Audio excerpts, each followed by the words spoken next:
Good evening. Welcome to the school board meeting of Independent School District 271, Bloomington Public Schools. Today is Monday, October 26, 2020. It is 7 p.m. One second. Gotta look at my notes. The school board meeting tonight is being conducted remotely via Hangouts Meet. It is being live streamed by BCTV and will be replayed per the usual BCTV replay schedule. Okay, so let's go with a roll call first. So all board members that are present, please indicate so. Director Bibi. Here. Second. Director Bennett. Here. Director Olson. Here. Director Sorum. Here. Director Starks. Here. Director Steiger. Here. And Corman is here. All board members are present. We need a motion to, oh, I'm sorry. Let's start here with, let's go back to the Pledge of Allegiance. So you can keep your microphones up and then I'll just say it. I pledge allegiance to the flag of the United States of America and to the republic for which stands one nation under God, indivisible, with liberty and justice for all. Okay, thank you. Now we need a motion to establish a closed session upon the conclusion of tonight's meeting of the school board, October 26, 2020. The meeting will be closed as permitted by section 13D.03 to discuss the district's labor negotiation strategy related to the district's negotiation with all bargaining groups. Would someone make the motion? So moved. Second. Good, thank you. So it was moved by Director Bennett and second by Director Bibi. All those in favor, please say aye. Director Bibi. Aye. Director Bennett. Aye. Director Olson. Aye. Director Sorum. Aye. Director Starks. Aye. Director Steiger. Aye. And Corman, aye. Okay, so we'll have that closed session at the end of the meeting today. Okay, next in our agenda. Okay, we have recognitions.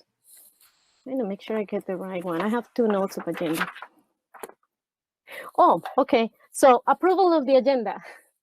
I'd like to to make a motion to approve agenda. Second. Okay. Second. Thank you. All those in favor of approving the agenda for tonight, please say aye. Director Bibi. Aye. Director Bennett. Aye. Director Olson. Aye. Director Sorum. Aye. Director Starks. Aye. Director Steiger. Aye. And Corman, and the agenda has been approved. Now we're going into recognition of student, staff, and public. And so we are going to start with our two student school board representatives, and they're gonna give their reports today. So whoever would like to start first, we have Ms. Jumaganda and Mr. Tristan Pai. Awesome, thank you so much. Once again, my name is Jumaganda and I'm a senior at Jefferson High School and a student representative member this year. At Jefferson, even though we're not in session at school, there's been some pretty cool things happening. This week is homecoming week, so we're having a virtual spirit week and coronation takes place on Wednesday, which is really exciting. Today, was BSAC's Bloomington Student Advisory Council's first meeting, which was really cool to connect with students from Kennedy and Jefferson. The Jefferson debate team did really well at the congressional debate this weekend at the Minnetonka tournament. JHS students placed 2nd, 5th, and 9th, which was a really cool accomplishment. Boys and girls swim and dive started. Girls volleyball has been doing great, and they really wanted me to say that they won against Kennedy. Football is in session as well, even though their season was cut short, or I guess, yeah, they won against Apple Valley, which was really exciting. And lastly, I want to say one more really important thing. I have had concerned students and alumni reach out to me inquiring about BARC, which I'm pretty sure some of you have heard about, which stands for Bloomington Anti-Racism Coalition. And I personally have been doing my independent research on this topic in their organization, and I see that they are backed by current Bloomington students, alumni, educators, and concerned citizens. Their stories that I've heard have been beyond touching, and I feel for them. Especially being a person of color and a minority myself. With that being said, I'd just like to say that I stand in solidarity with them and their calls for a transparent and honest curriculum that correctly reflects the true nature of American history, which you would hope would be common sense, but it's hard sometimes. I thank everyone who has come to me with their concerns, and if you'd like to reach out to me at all, you can email me, just look at my name. Thank you so much. Thank you, Juma. Do we have Tristan? Hi, great job, Juma. You did great. I agree with about much of you said. As far as for Kennedy, we've had a couple of events. Actually, only one that was able to go through. We were able to get senior shirts out. We had a decoration tie-dye day that we were able to hold.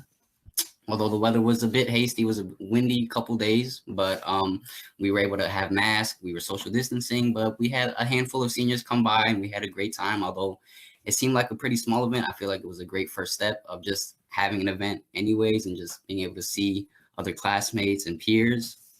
So with that, we were only able to get the seniors together. So we tried to make a movie night, which unfortunately got canceled due to the snow.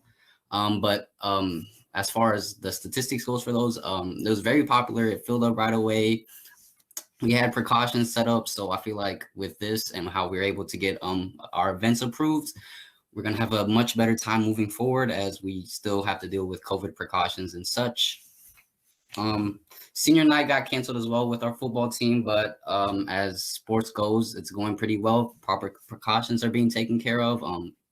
Although the results aren't, I know what our team wants them to be. I'm still like, they're still going, they're still practicing, and I'm happy for them to be able to have the opportunity. And as Juma mentioned, we had our first BSEC meeting today. And something that was brought up was rebuilding the teacher and student connections by holding events for students and teachers to gather and have fun. But before I end it, I also want to say that I wholeheartedly agree, as I said earlier, with Juma's statement, and I couldn't have said it better myself. Lastly, I would like to address the heartbroken news about the parent of a BPS elementary student passing away from COVID-19. Just to remind everyone to please take proper precautions, wear a mask, social distance, be safe. And yeah, and if you wanted to reach out to me, my email is phayt210@isd271.org. Thank you. Thank you, Tristan. Thank you both. We're very fortunate to have you as being part of our school board representatives for students and also part of our BSAC. So definitely good conversations to have. Thank you. Okay, so let's move into our next part of our recognitions, which is recognition of the public. So on the school board page of the district's website, there is a link for Bloomington residents, district staff, students, and parents to submit a comment to the school board. Submitted comments might be read during the recognition of the public portion of the meeting, providing that the comment is not related to topics on tonight's agenda, and guidelines outlined on the comment form have been followed. Before I read the next part of this, could everybody please make sure you have all your microphones muted? I think we're getting some sort of noise somewhere. Okay. We will allow up to 15 minutes to listen to public comment that has been submitted prior to the meeting. If the board receives comments that exceed the 15 minutes, those comments not read during the meeting will be shared with the school board. Should there be no comments or only a few that take less than the allotted 15 minutes, the meeting will proceed. A reminder that the school board listens to public comment and does not respond during the meeting. Typically, matters are referred to administration. Ms. Martin, do we have any public comment for tonight? Yes, thank you, Madam Chair, Superintendent, and Board. There are 11 public comments submitted this evening. The first is from Najad Dabib of Bloomington. Hello, I am a Kennedy High School class of 2015 and Oak Grove Middle and Elementary alum as well. I've spent my whole life in BPS and I'm writing because I want better for the Black students that attend. To be honest, the education I received was decent. Although college was bumpy, I felt somewhat adequately prepared. However, how I saw my peers being treated who were considered problem students is something I'd love to change. I think BPS can be a leader in what transformative, equitable education looks like. I was lucky to have support from teachers, and I think additional culturally competent resources in lieu of SROs are what we need. If students had the support to deal with personal, financial, or emotional or other issues, perhaps they would not view BPS the way I did, as an opportunity for education and a path forward. I think we all know what will happen if we continue business as usual. However, I ask the board to prioritize BARC's ask and listen in person to their demands. I ask the board to remove SROs, add student-focused resources, and sit back and watch as our schools transform and make a greater impact on student lives. We need to be the leaders because when other districts have these same conversations, they can look to BPS on how to do it right, how to put families and students first. Thank you. The next comment is from Zoe Langlois of Bloomington.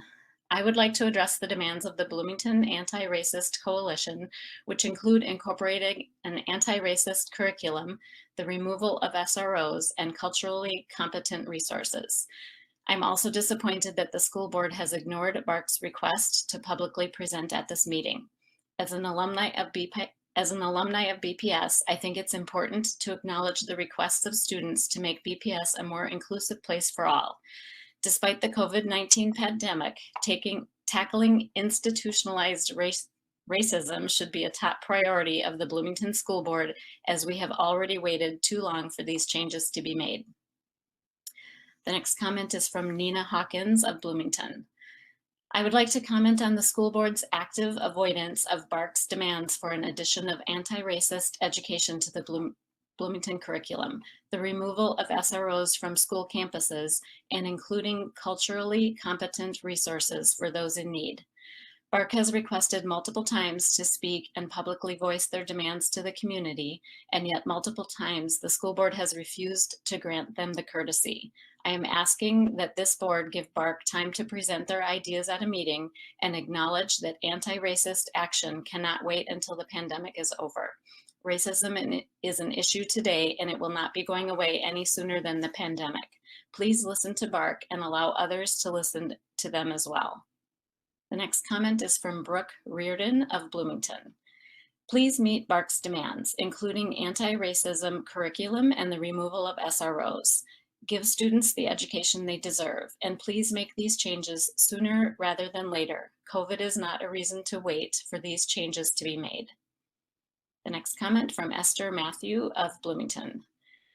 When will the school board allow the Bloomington Anti-Racist Coalition, BARC, to publicly speak at a meeting instead of being limited to only public comment? Thank you for your time.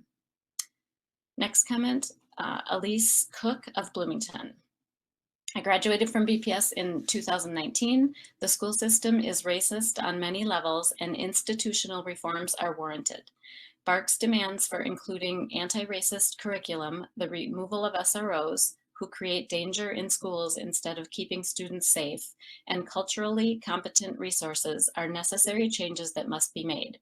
BARC is the voice of Bloomington students, your constituents, and you ignoring their request to publicly present demands to the school board at a meeting and limiting them to public comment shows you don't care about students working hard to make meaningful change in their community.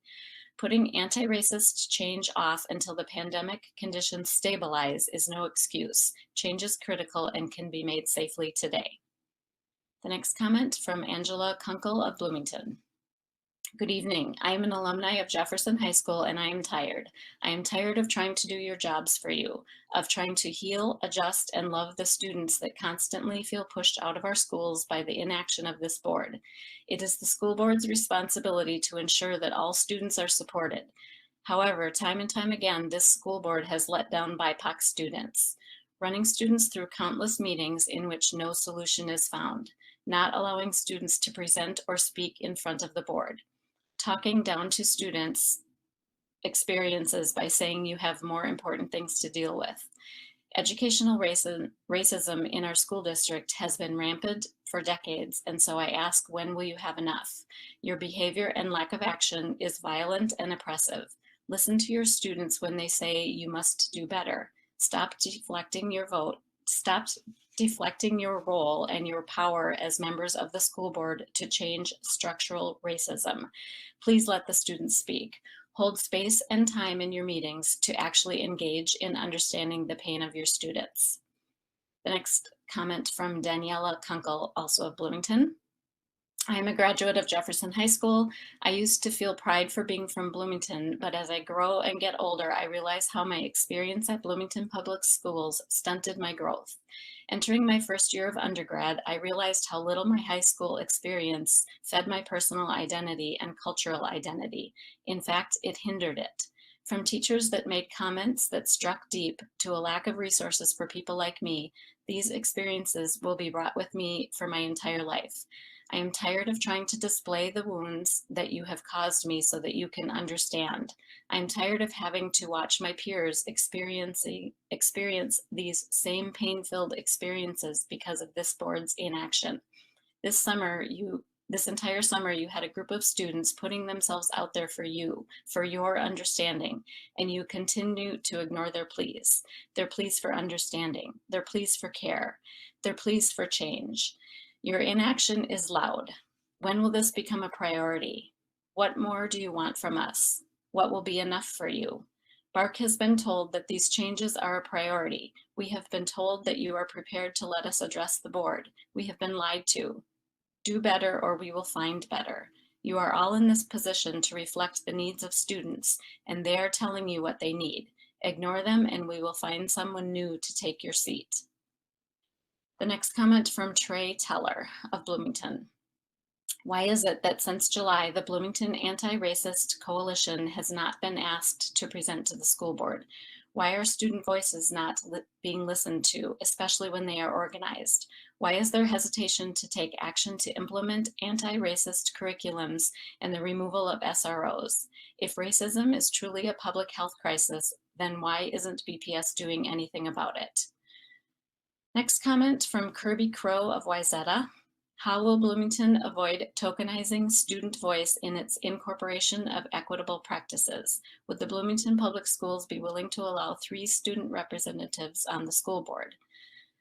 Next comment from Monica Rauschwarder of St. Paul.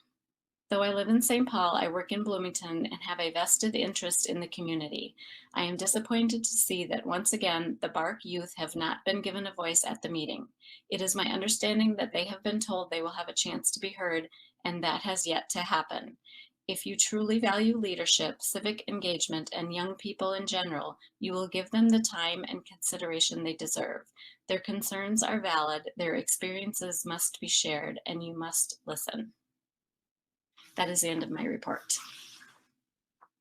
Let's see.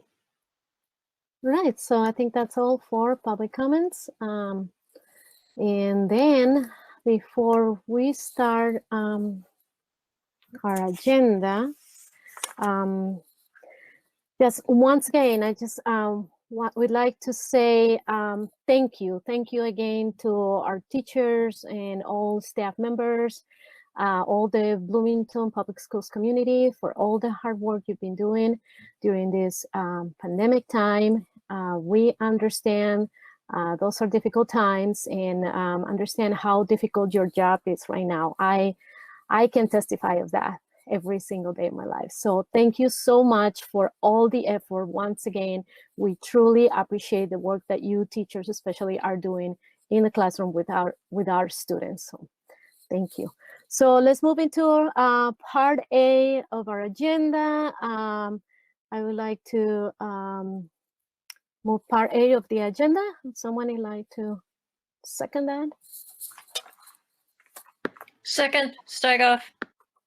Okay, thank you. All those in favor of approving Part A of our agenda. And before we do that, it includes board business. It is contracts, agreements, and finances. So all those in favor, please. Are there any questions before we vote on Part A? No questions. Okay, so all those in favor of approving Part A of the agenda, please say aye. Director Beebe, Aye. Director Bennett, Aye. Director Olson, Aye. Director Sorum, Aye. Director Starks, Aye. Director Steiger, Aye.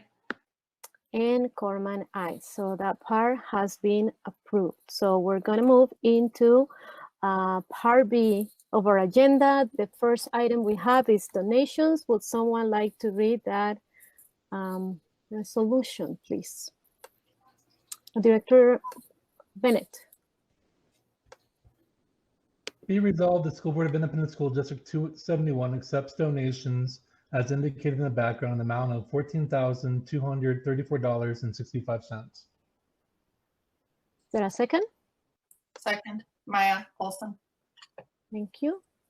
And I'd like to call on Mr. Radzikovich, Executive Director of Finance and Support Services. Chair Corman, Superintendent Fujitaki, board members. This is a resolution that comes to the board once a month regarding donations that are made to the district for your approval. The actual donations themselves will be presented at the end of the board meeting with a rolling scroll of those donations. Thank you. Are there any questions? No questions. So those in favor in approving this resolution, please say aye.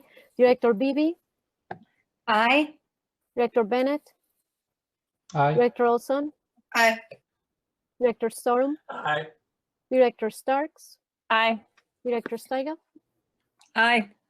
and Corman, aye. That resolution has been approved. We go into the next part of our agenda, and that will be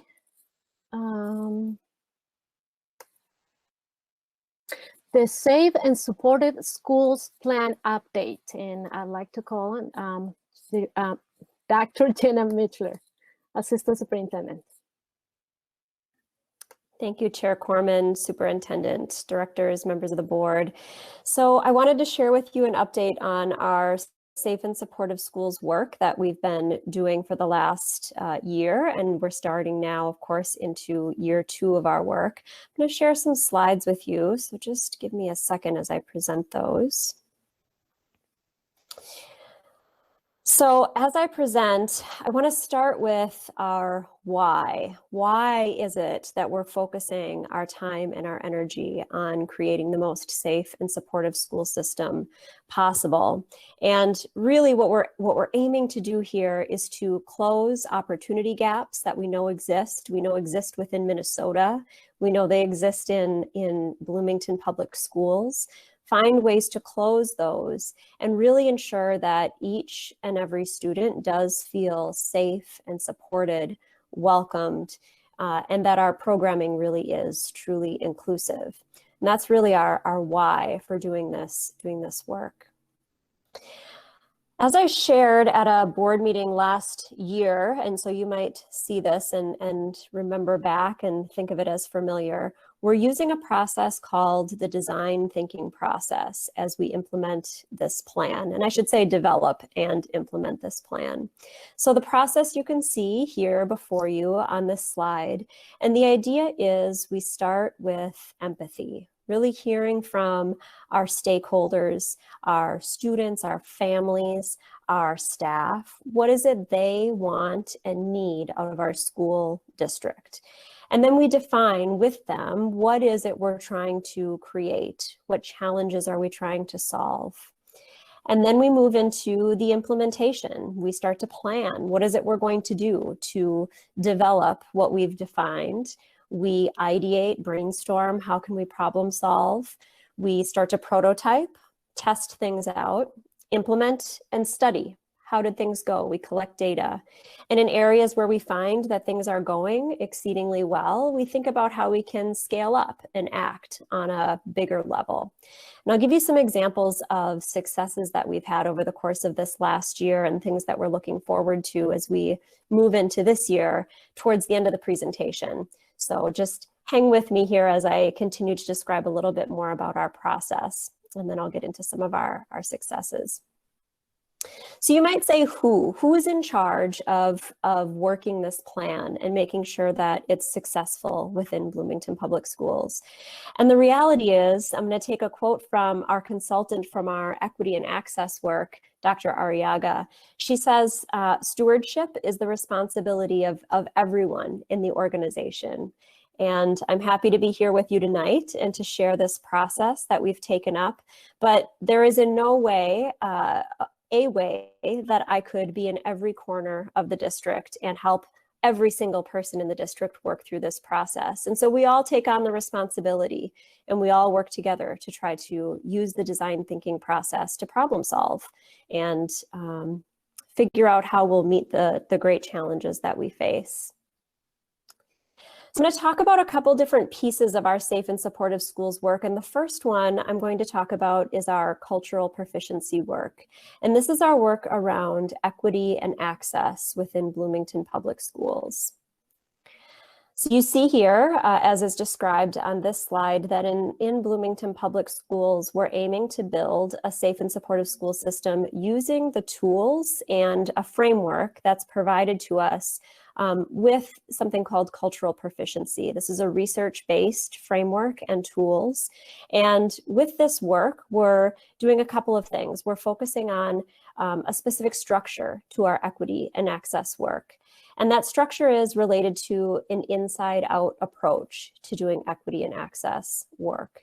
Really, what this means is getting to know ourselves. We each have our own cultures, our own backgrounds, and our own lens through which we see the world. And we learn to recognize through this cultural proficiency work that there's no one right way to view the world, and that we can work together and create lots of wonderful solutions to the challenges we face by thinking through the different lenses that we all approach our work with and work through. So it's really about this inside out journey, getting to know ourselves better, getting to know each other better, and really becoming really inclusive in our work and appreciating what we can build as a collaborative group. Professional development, of course, is a key component of this cultural proficiency work. And so I'll talk just a little bit about that. There are many groups within our district that are taking up professional development opportunities around cultural proficiency. The very first group that started this work was the school board last year in the spring. They met with Dr. Arriaga, who I mentioned, who's working with our district to help us along in this journey. And so the board, along with the superintendent, went through a good foundational session with Dr. Arriaga, and now has moved into doing sessions throughout this year as well. So we're continuing our work around getting to know those, getting to know that framework and those tools. So that's the first group I wanted to mention. The second group that is currently working with cultural proficiency is a cohort. We're calling them cohort 1 of our cultural proficiency work. This is a group of its principals from about 6 of our buildings, leaders from our district office, and then site teams. So each one of those principals who's joined cohort 1 has brought with them a couple of staff members who they work with as equity leaders in their building. And so those folks are all getting the foundational training around cultural proficiency. Our model is a train the trainer model. So folks who are going to be trained in the framework and the tools will then be taking on and have committed to taking on the responsibility to train future cohorts. So when the second cohort gets up and running, then those folks in cohort 1 are going to be a part of doing that training with that second group, and then the third group, and so on. So that's a really important piece of this, is that we're doing a train the trainer model. Another group of folks that's highly engaged is our leadership. And when I say leadership, I mean all of our supervisors in our district have an opportunity to take part in learning about the foundations of the framework and the tools. Even if they're not in that first cohort, they can get sort of a taste of what is cultural proficiency, how might I bring pieces of it to my staff before I get the full training as a part of a cohort. And so we have something called our Safe and Supportive Schools sessions. There's one per month, and leaders are invited to join. We usually have a large group. We work through what the framework looks like. We explore the tools. Akram Osman, principal at Kennedy High School, is trained fully in cultural proficiency. And so he and I work alongside each other. And then Dina Wade Ardley, who's our Director of Educational Equity, is in that cohort 1, but she's also has more background even than that cohort 1. And so we're working together to really make sure that we can bring some of this work to the leaders, even if they're not in one of those first cohorts. So that's the professional development piece. And then I mentioned district administration and school board are also a part of this. We're all in this journey together. And so we're really working hard to get to know these tools in this framework. And what this provides to us really is a couple of things. Really importantly, it provides us with a set of vocabulary that we can all use and get to know so that we're talking about the same thing in conversations. I think sometimes it's easy to think we're all having the same conversations around the same topics, but without a common set of vocabulary, some meaning can be lost. And I think it's easier to make progress if you have that. Another thing that I think that this work helps us accomplish is I often hear folks say, gosh, I'm on this journey, but I'm just not sure what to do next. I'm not sure what action to take. And so the tools that we learn and we explore through cultural proficiency help guide us in what actions we all might be able to take given our roles and responsibilities within an organization. So I think those are some really important reasons to be taking up this cultural proficiency work as a foundational piece of our safe and supportive schools work together. Now, of course, we can do this great work, but at the end of the day, really we need to be thinking about the progress that we're making and thinking about how are we measuring ourselves? What is the data we're gathering to see what our progress looks like so we can celebrate our successes and learn to do continuous improvement around our challenges. So another piece of this safe and supportive schools work are our school improvement plans. Each school, or site, I should say, in our district has something called a site improvement plan. And this is a plan that site leaders, along with their leadership teams, develop. They start working through what their plan looks like in the summer months. We have some dedicated time for those teams to come together. They develop goals, SMART goals that are measurable, and then they think through what their action steps are going to be to achieve those goals.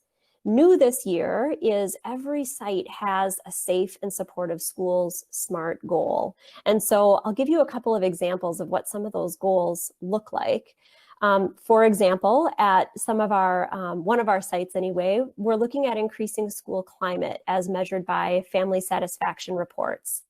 If I remember correctly, this is something specific to our early childhood folks. They really listen to what their families want and need, and they want to make sure that they're measuring their school climate based on how families are reporting their satisfaction around their work.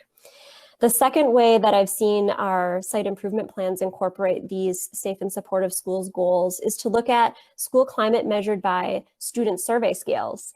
And we have as many of you know, we have a really fantastic research and evaluation department in our district. So Dr. Caesar and Dr. Heisted have worked alongside our principals, those who are interested in taking this particular item up, to develop a set of survey scales that they can administer to students more than just once per year. So if you're familiar with our student surveys in the past, they'd been given out once in the spring. And so we'd get an idea of how students feel with regard to climate in the buildings. But really, that's not often enough for us to gather that formative data and be able to make adjustments throughout the year. So Dr. Heisted and Dr. Caesar have worked with our principals to develop a way to do this survey multiple times, just really quickly throughout the year so that we can get that formative feedback and formative data as we move forward. The third item you see there is some of our sites are focused on attendance. And so, you know, we can talk about attendance and we can talk about engagement. Really, I think one of the things that attendance shows us is that students feel welcome and they feel excited to be in school, right? If they're coming, they're showing up. We know that they hopefully are doing that because they want to be there. And so another key thing that our site leaders, some of them are monitoring, is attendance. They're looking at the percentage of students that are attending 95% of those school days or more. And then the last one I'll mention is that some sites are looking at adult learner retention. So we, of course, have our under 21 programming in the district. So, you know, how many of our adult learners are in Bloomington and want to stay with our school system and continue learning with us along the way? So those are just some examples of how site leaders now are taking their goals and their action plans to the next level, thinking about what a safe and supportive school system can look like and how they might measure that. The other item I wanted to show you is a timeline. And so this is a timeline that there's a lot listed here, of course, and I'm just going to go to my notes because I have more, believe it or not, even than what's listed on this screen. But what you see here is sort of laid out before you throughout this next school year, our plan for stakeholder engagement, implementation, and then that plan, do, study, act process so that we can make sure we're really identifying with our stakeholders what are those challenges we need to overcome, how might we overcome them, that define piece, and then working through the implementation, studying, and then perhaps adjusting if we need to do that. So you see things here like our Safe and Supportive Schools leadership sessions, as I mentioned to you. You see work with our family and staff affinity groups, which are starting to form and starting to meet now. There's meetings with our Bloomington Student Advisory Committee. And so I heard Juma and Tristan, you mentioned that tonight we had our first meeting and it was fantastic to be a part of that. That group too, you know, we worked together tonight and identified what are some things that we can really work through that are challenges in our district. And that's fantastic because students are one of those key stakeholders that we really need to hear from. So I won't go through all of this, but you can see here a snapshot of what engagement looks like and then how we're implementing. I will just mention one other piece is restorative practices is also on here a couple of times. Some of our schools that are not involved in that first cohort of cultural proficiency training are also doing restorative practices training, which really is foundational to our equity and our access work in our district. Okay, so I'm almost finished, but before I end, I just wanted to share with you a couple of the successes. I promised I would do that. I think you've heard a couple of the great things that we're working on implementing. I wanted to mention too, one thing that surfaced last year was that we needed greater access to crisis hotlines for students. How do students access resources in a moment when they really need it? And so new this year, we have crisis hotlines that are going to be on every student ID. And so that's either in place now or we're working on putting it in place. So that's an example of something that came from challenge was surfaced. We worked through how do we problem solve, and then we really tried to put some things in place to make a difference. You might remember that in my last behavior and discipline report that I gave last year, I talked about reporting and how we wanted to work through creating some common definitions around discipline across the district. That work has been taken up. And so there's been a really extensive project that's been going on. I look forward to sharing more of that with you at one of those updates in the future. I'll just give you another example quickly is the Somali family network, parent network reached out not too long ago and said, we really would love to see learning targets in Somali, in the Somali language. And so through work with Andy Kubis and Beth Flatmeyer, who I know are here at the board meeting tonight from our learning and teaching department, we were able to get those learning targets, the standards and the benchmarks translated into Somali. And then also, I'm not sure if it's finished, but also working on getting them translated into other languages as well. So those are just some of the really exciting things that have come from this work and engaging in this design thinking process.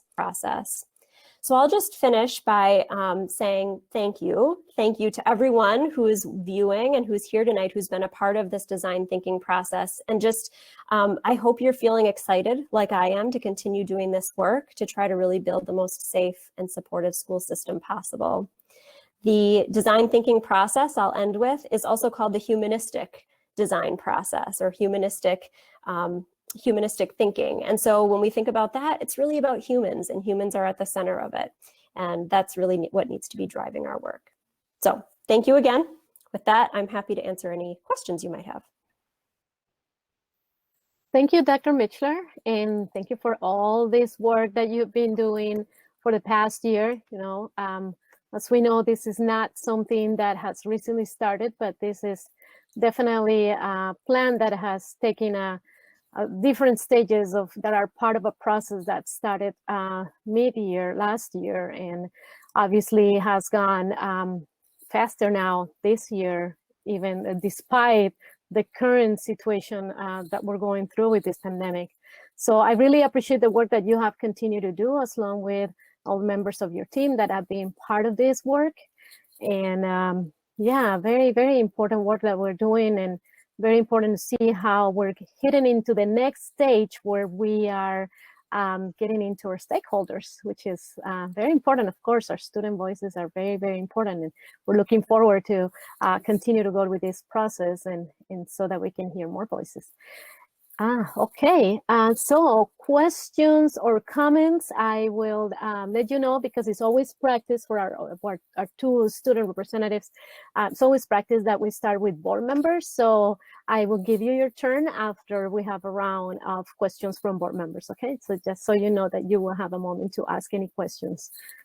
Okay, so any questions, please raise your hand, board members. Let me make sure that I have the right layout so I can see everyone. One moment, please. I'm not seeing everybody, and that's not okay. Okay, I think I got everybody there.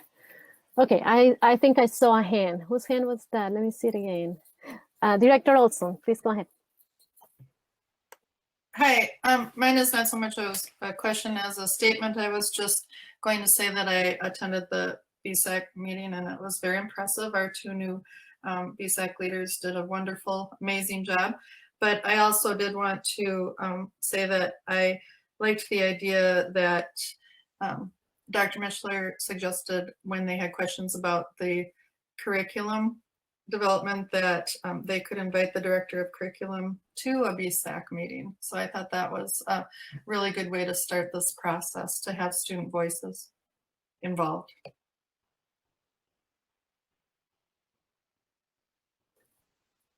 Yes, thanks for that comment, Director Olson.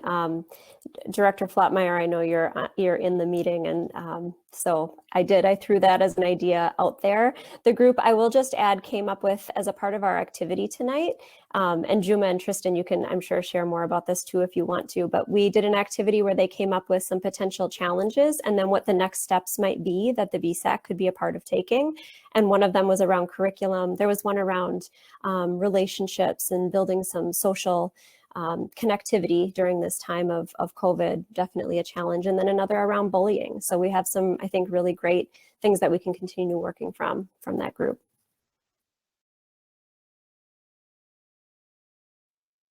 Thank you. Director Bennett.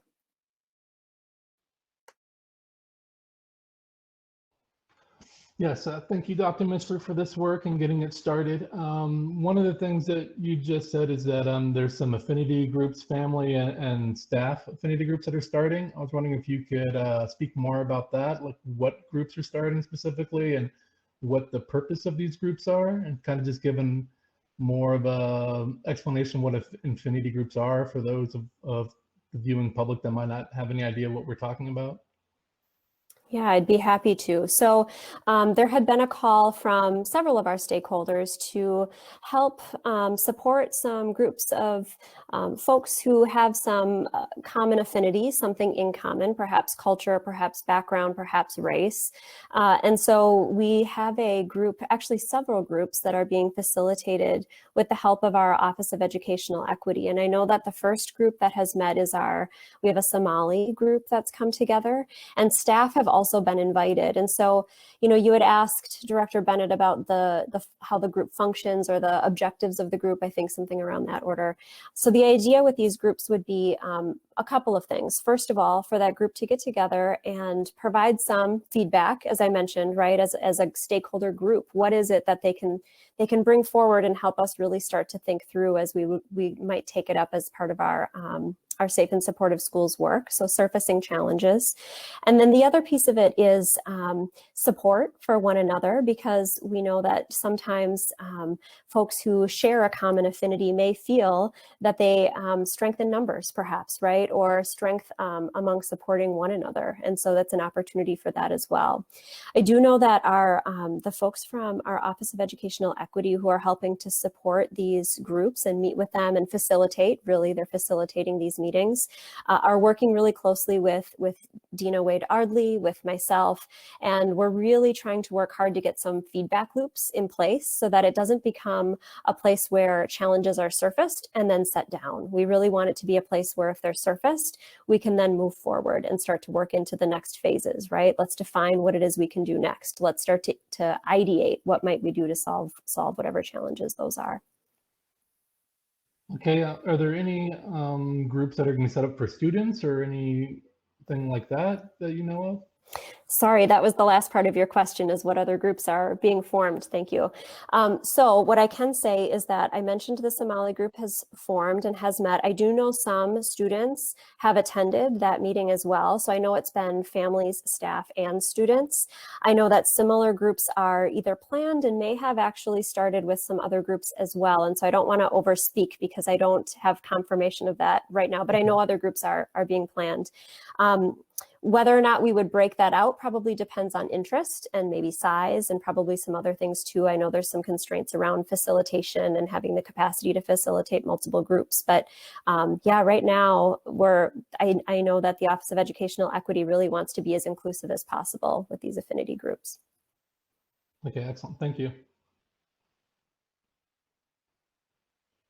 Thank you. Any other questions, comments? Director Bibi? I noticed that one of the things is to do a evaluation of school climate, and that you said that's done each year. And this is my third year on the board, and I was wondering if we, as a school board, have an opportunity to look at those results to get a feel for what's happening within the different sites on that particular topic. Yeah, that's great. And so, you know, this is probably a place where I made a mistake and used vocabulary that's different than I should have. The Bloomington student survey data, which I believe is brought before the board, I think that's brought before the board annually. And if it's not, I can make sure that we do that moving forward.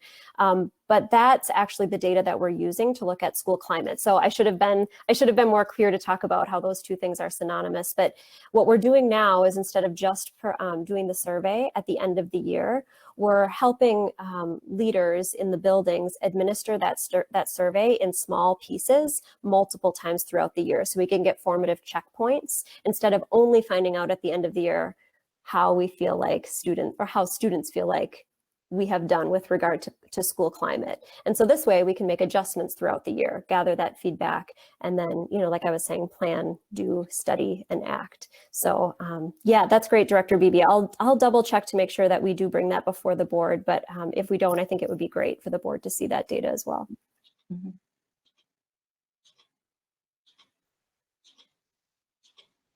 Other questions? Director Bennett? Yeah, since we're talking about the survey, I was wondering where does the survey come from? Is it one that we develop our own? I mean, what kind of questions are asked? I don't know if you can explain a little more about that. Dr. Caesar could answer that question. Julio, would you like to take it on? Of course. Good evening, everyone. Madam Chair, board members.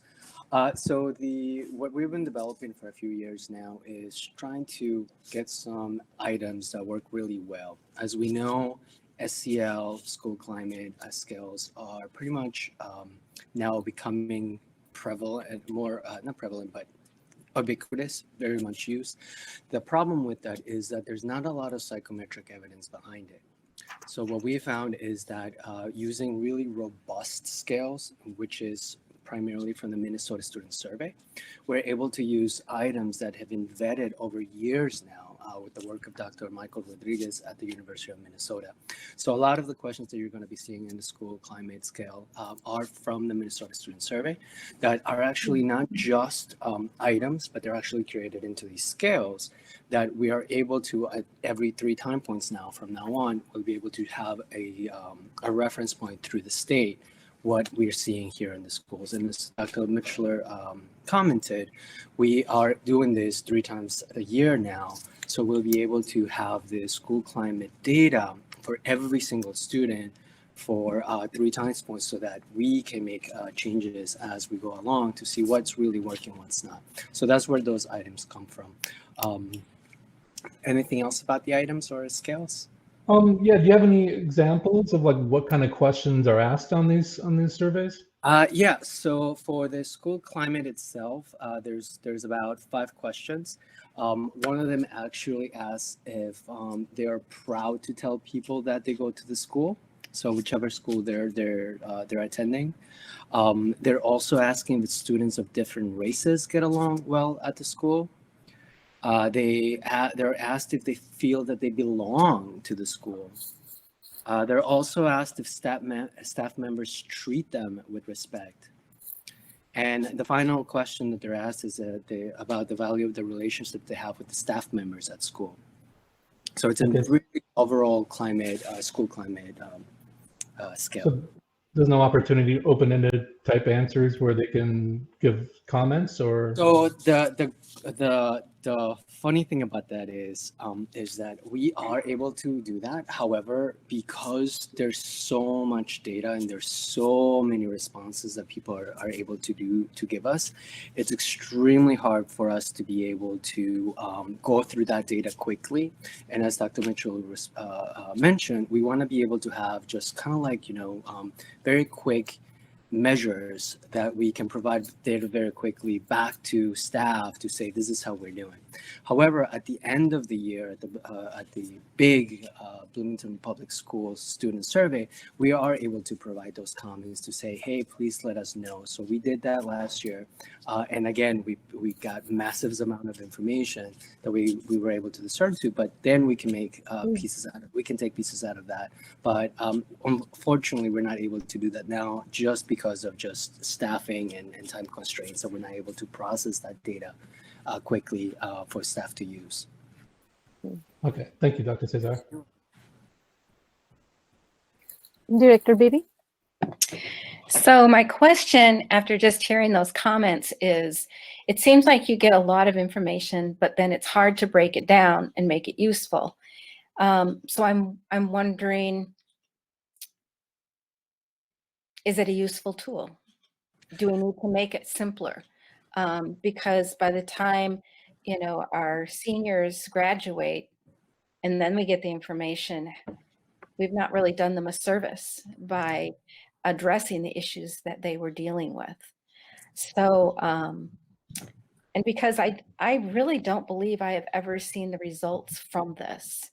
I'm questioning, and I really am thankful that Director Bennett asked questions on more specific things, because we can't move forward with safe and supportive schools if we don't have the data and don't understand it. Or maybe we have to take focus groups and try to get some of that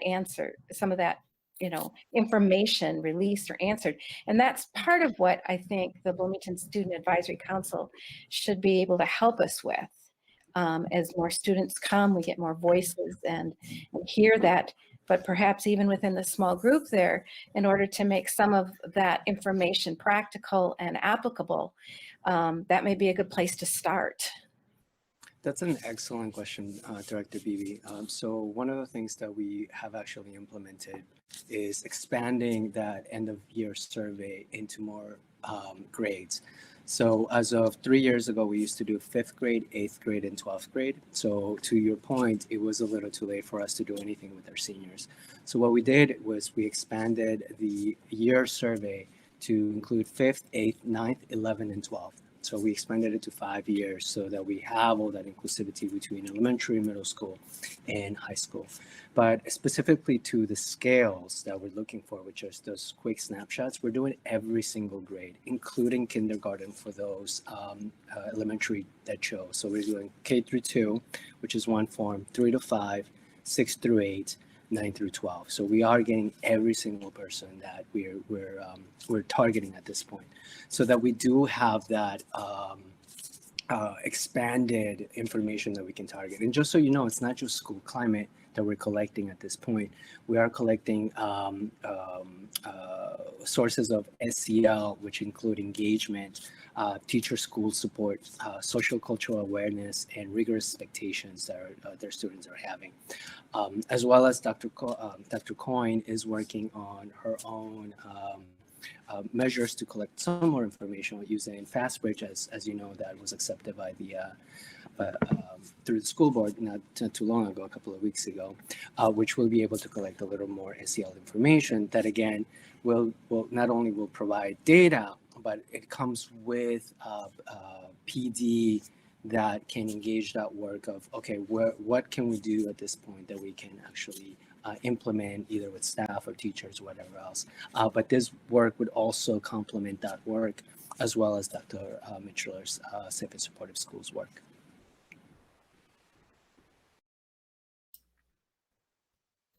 Thank you. Do other board members who haven't asked any questions yet, you have any questions, any comments before I ask our students? Don't see anyone. Do any of our students have any questions or comments?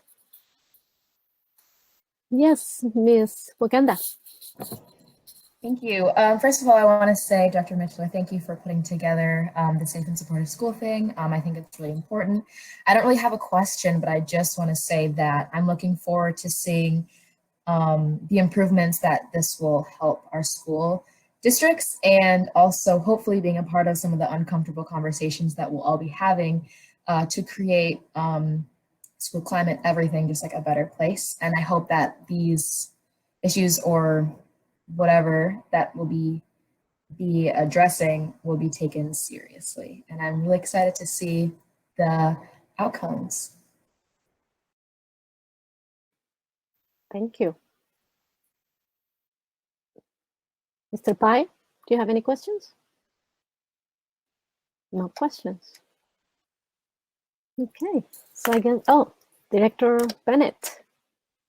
I'm sorry. Sorry, I have one more question. There's so few questions. I thought someone would ask this already. And looking at the school climate, you know, I really appreciate hearing from parents and from students. I think that's incredibly important. But I'm not seeing anywhere on here about a staff survey or staff input. Is there any opportunity that we can get some quantitative data from staff on what their opinion of the survey of the climates are? Yeah, that's a really great point. And, you know, I was just thinking a benefit of not being at a board table is I have all these other folks that I can just step up and jump into the conversation. So Dr. Caesar, I might ask again if you could talk a little bit about how you gathered some of the staff data last year and what we might do this year too.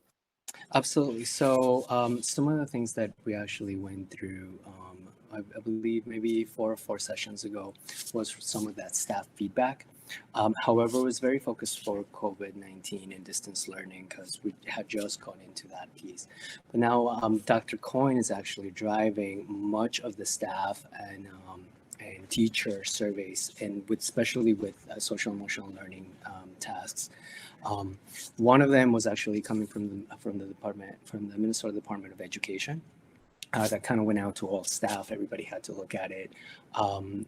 That was sort of the initial baseline that the state wants to have for everybody who applied for the grant and received the grant. But we're actually building onto that. As you've heard, the Panorama survey, a tool that we'll be using, actually has a lot of those teacher and staff feedback that we can gather. So we'll be using some of those tools. Actually, right now we're in the exploration phase where we are discerning which tools we want to use, which scales we want to use that are very important and that are aligned to the students as well. So those are forthcoming. Thank you. Anyone else before it's my turn? Okay. Well, once again, thank you for Dr. Mitchell for putting all this presentation together for tonight. I was very excited when I heard a couple of weeks ago, or even before, that this was coming tonight onto our agenda. So thank you for that. Looking forward to the work that our administration will be doing with our stakeholders too. And that includes our students, obviously. Director Vivian mentioned our student council for the board. And this is the work that the BISAC will be doing as they get to participate in this process too. It's very important as we continue. So I appreciate that. And I'm also looking forward to administration working with BISAC on providing more information to our current group of the type of efforts that we have made to get to this point during this time, during this past year. So I think it's important that they get to know a little bit more where we started and where we're at right now to better understand what the process is about, especially when it relates to curriculum and the different changes that have already taken place. And then as a person of color myself, I am really, really excited for those affinity groups. I think those are very important, you know, as an educator, a person who is in the schools too, recognize the importance of being able to work with people who look like us. And so being able for the staff members and for all the members of our school community, this is essential for us to continue to do the work that we're doing. And of course, to better understand the work that we do with our students. So it's another thing, you know, the affinity groups is another thing that we've been talking about for a long time, especially with Director Dina Wade. So I'm really looking forward to that. And please invite me to some of those meetings too. I'll be happy to be there as chair of the board.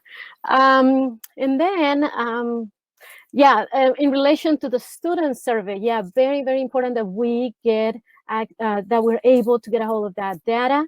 And at the same time that we're working with our students and staff so that we know what the current needs are and we don't wait that long for those results. And so the more that we can do for them while they're still students of ours, the better it is.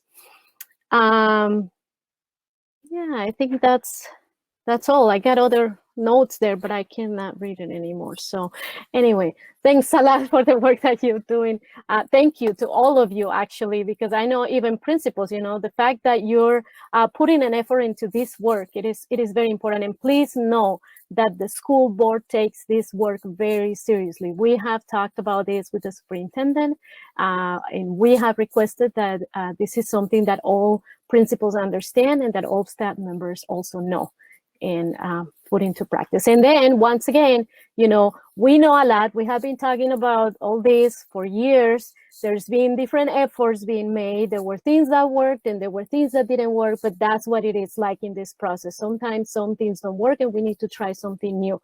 And we're getting into this plan and, you know, beyond the words and beyond all the, you know, the things that are said within those groups, action it's what counts the most. And so anything that we can do to support you as a school board, we're here for you too. So for the well-being of all of our students. So thank you for that.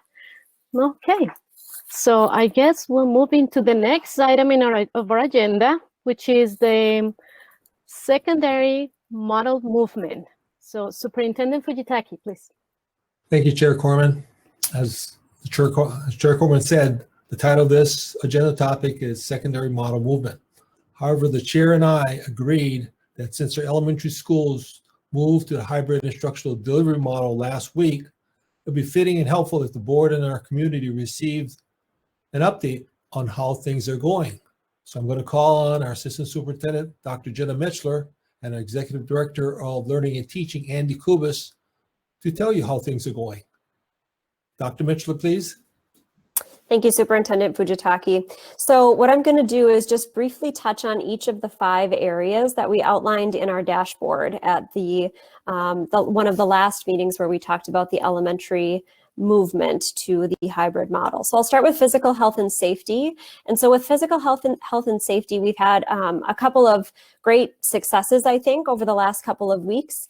And then as with each of these categories, there's things we can continue to improve upon. So I'll just name a couple of things. Students, staff, folks have really been working hard to establish new routines and new practices. And so I've seen some great videos that were created by our principals, which is fantastic. Principals who didn't make videos did a lot of work with their staff to help staff feel supported, to help students get to learn these new routines. You know, I was in a building today and I saw some reminders for kids like 6 feet, don't forget 6 feet distance, keep your hands to yourself. So we're still practicing, we're still getting it down, but we're getting better all the time. You know, I've seen lots of smiles and waves from students. They seem, those who are in hybrid seem very happy to be back in school, which is fantastic to see.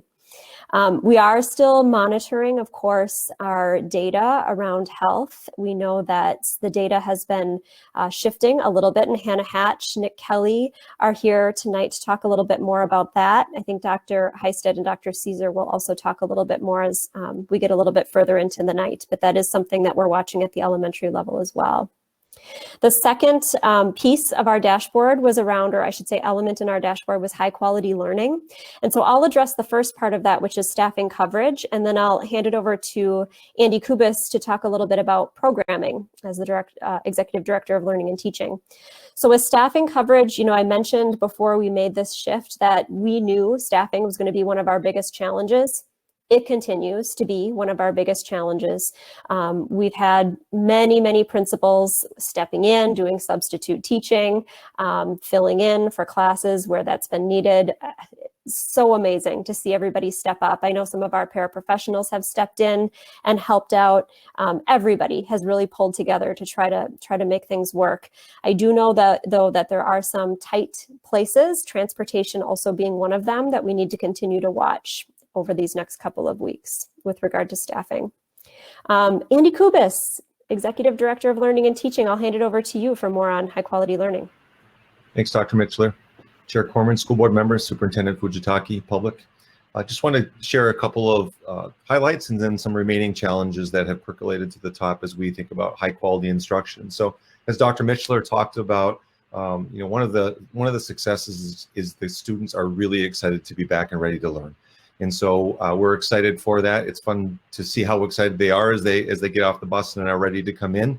On balance, I would say our staff feels the same way. They got into this business to make sure that they're interacting with students and teaching the curriculum that they need to teach. And so there's been a lot of success there, getting kids in buildings and making sure that they're ready for instruction. We do have some challenges. I wouldn't want to sit here and say everything is just rosy. It's a hard nut to crack. And so 2 things that, as I talked to some of our staff members and teachers today, 2 things that came up from a very technical standpoint, just finding the sweet spot, if you will, in compacting curriculum.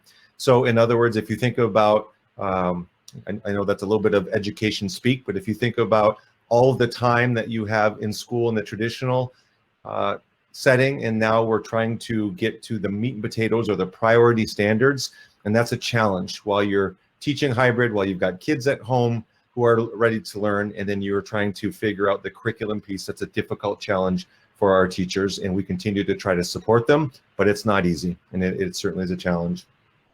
The other piece that I would say remains a challenge for us is just figuring out that balance between instruction and relationships. And so if you think about as the elementary students came back last week, it really was the beginning of school. And again, in a traditional sense, the beginning of school would happen that first week of September. And for about 2 weeks, we would gain momentum. The classroom teacher and the exploratory teachers and specialists would gain momentum and develop relationships with students along the way, develop trust, develop routines, and then be able to move into instruction. There's a researcher named Jay McTighe who I heard once say, would you ever get on a bus if you didn't know where it was going? Probably not, unless you really trusted the bus driver. And so those first 2 weeks of school, The students are really trusting their teacher or their bus driver in this story, and a lot of time is spent there. In our current hybrid model, that's more difficult to do because students come once and they're gone for a couple or 3 days and then come back again. It's tough to get that momentum. It's tough to capitalize on the work that's being done to develop strong relationships. And then with perhaps goes without saying, but for many students, they've been out of school for 200 plus days. And so just learning how to do school again takes time. And so that's another remaining challenge that we have. So certainly some things that are going well. Credit to our teachers who have done amazing work to make this work. That can't be said enough. But again, it's really, really difficult, and there are challenges that remain. Dr. Mitchell? Thanks for that, Andy Kubis. The next item that we look at on our dashboard is school and district operations. And so what I'll say about this is, as many of you know, we had a couple snowy days last week. So transportation had added challenges, but we had a few hiccups here and there, but for the most part, pretty smooth sailing considering the conditions. And so transportation department pulling together, doing some great work. Meal distribution continues to take place for our families and students that are both not in school if they wanted to come in and pick up meals. We also are doing some additional outreach to families who need an additional tier of support around meals and meal distribution. And then students, of course, who are in face-to-face instruction are getting their meals in the cafeterias. I've gotten to see a couple of those routines and processes. And again, it looks like we're learning them and learning them well, which is great to see. Supporting all learners is our fourth area. And so within supporting all learners, I just want to second again what Andy had just said is our staff are doing amazing things. And when I say that, I truly mean all of the staff in the buildings. I walk into a building, the person behind the desk when I walk in is I can't really tell from behind the mask, but their eyes are smiling. They're welcoming. They're trying to really help you feel like, this is a great place to be here in our schools in Bloomington. The nurses I know are doing great work. Custodians, just everybody is really pulling together and doing some amazing things to support our students. And then lastly, I'll say social and emotional learning and mental health supports. Staff are continuing to support students and families. And we're still, as I mentioned during our Safe and Supportive Schools update, looking at additional ways we can continue to be innovative in this area. So that's the update I have for you around elementary. Superintendent Fujitaki? Great, thank you for that update. Any questions for Dr. Mitchell or Andy Kubis? If not, I'll move on. The next topic is we're going to talk about secondary model movement. Please recall that when the elementaries moved to hybrid, we reported that administration would report at natural breaks in the school calendar on middle school model movement and high school model movement. For the middle school, that would be at the quarter ending, which is this week, and that's why we're here. For the high schools, it would be late November. That's the end of the trimester. So to prepare for those reports, teams have been working on monitoring COVID health data. They've been looking at what we're doing with distance learning and seeing how we can continue to improve it. And finally, teams looked at how we would operationalize the hybrid model work that was done over the summer. And we'd also study what other districts are doing with respect to the hybrid program. What's working and what's not? What are they struggling with? What's working well? So we're here tonight to share with you reports on all these findings. I'll start by turning it over to Hannah Hatch, our health services supervisor. Hannah, please. Yes, good evening, members of the board. Thank you for allowing us to speak and update you here today. I will start just by updating you on the physical health and safety aspect. And I'm going to... Hannah, I made a mistake. I jumped over Dr. Mitchell. Dr. Mitchell, please, I'm sorry. She's going to talk about the model movement matrix she developed. And that's going to work from here, okay? I'm sorry. I've been talking so much, I'm sure it feels like I've probably already given the update. Yeah, thanks for that, Superintendent Fujitaki. So I'll be brief in my remarks. I'm going to start really quickly by sharing with you, I'm going to bring up the slides once again, are tools that we're helping, that we've helped to create to inform this work around model movement. So again, tonight I want to review those tools with you, and then others, of course, Hannah included, will be giving a little bit more information too. So as you remember, we have a dial that we look back to, and right now elementary is in the middle there with that hybrid learning or Bloomington Online School. And then our secondaries are closer to that purple dot around distance learning 2.0 plus supports, right? So a little bit more than just strictly distance learning. And then of course, Bloomington Online School. Our process, as you know, when we talk about model movement, and this again is just a review from our last meeting where we talked about model movement, is that we have a dashboard, and I'll show that in just a little bit, that has some indicators for us around our level of readiness to shift to a new model. And so what we hope to do is review the indicators. We do that as an administrative group. We do it here in front of the board so the board can see those indicators.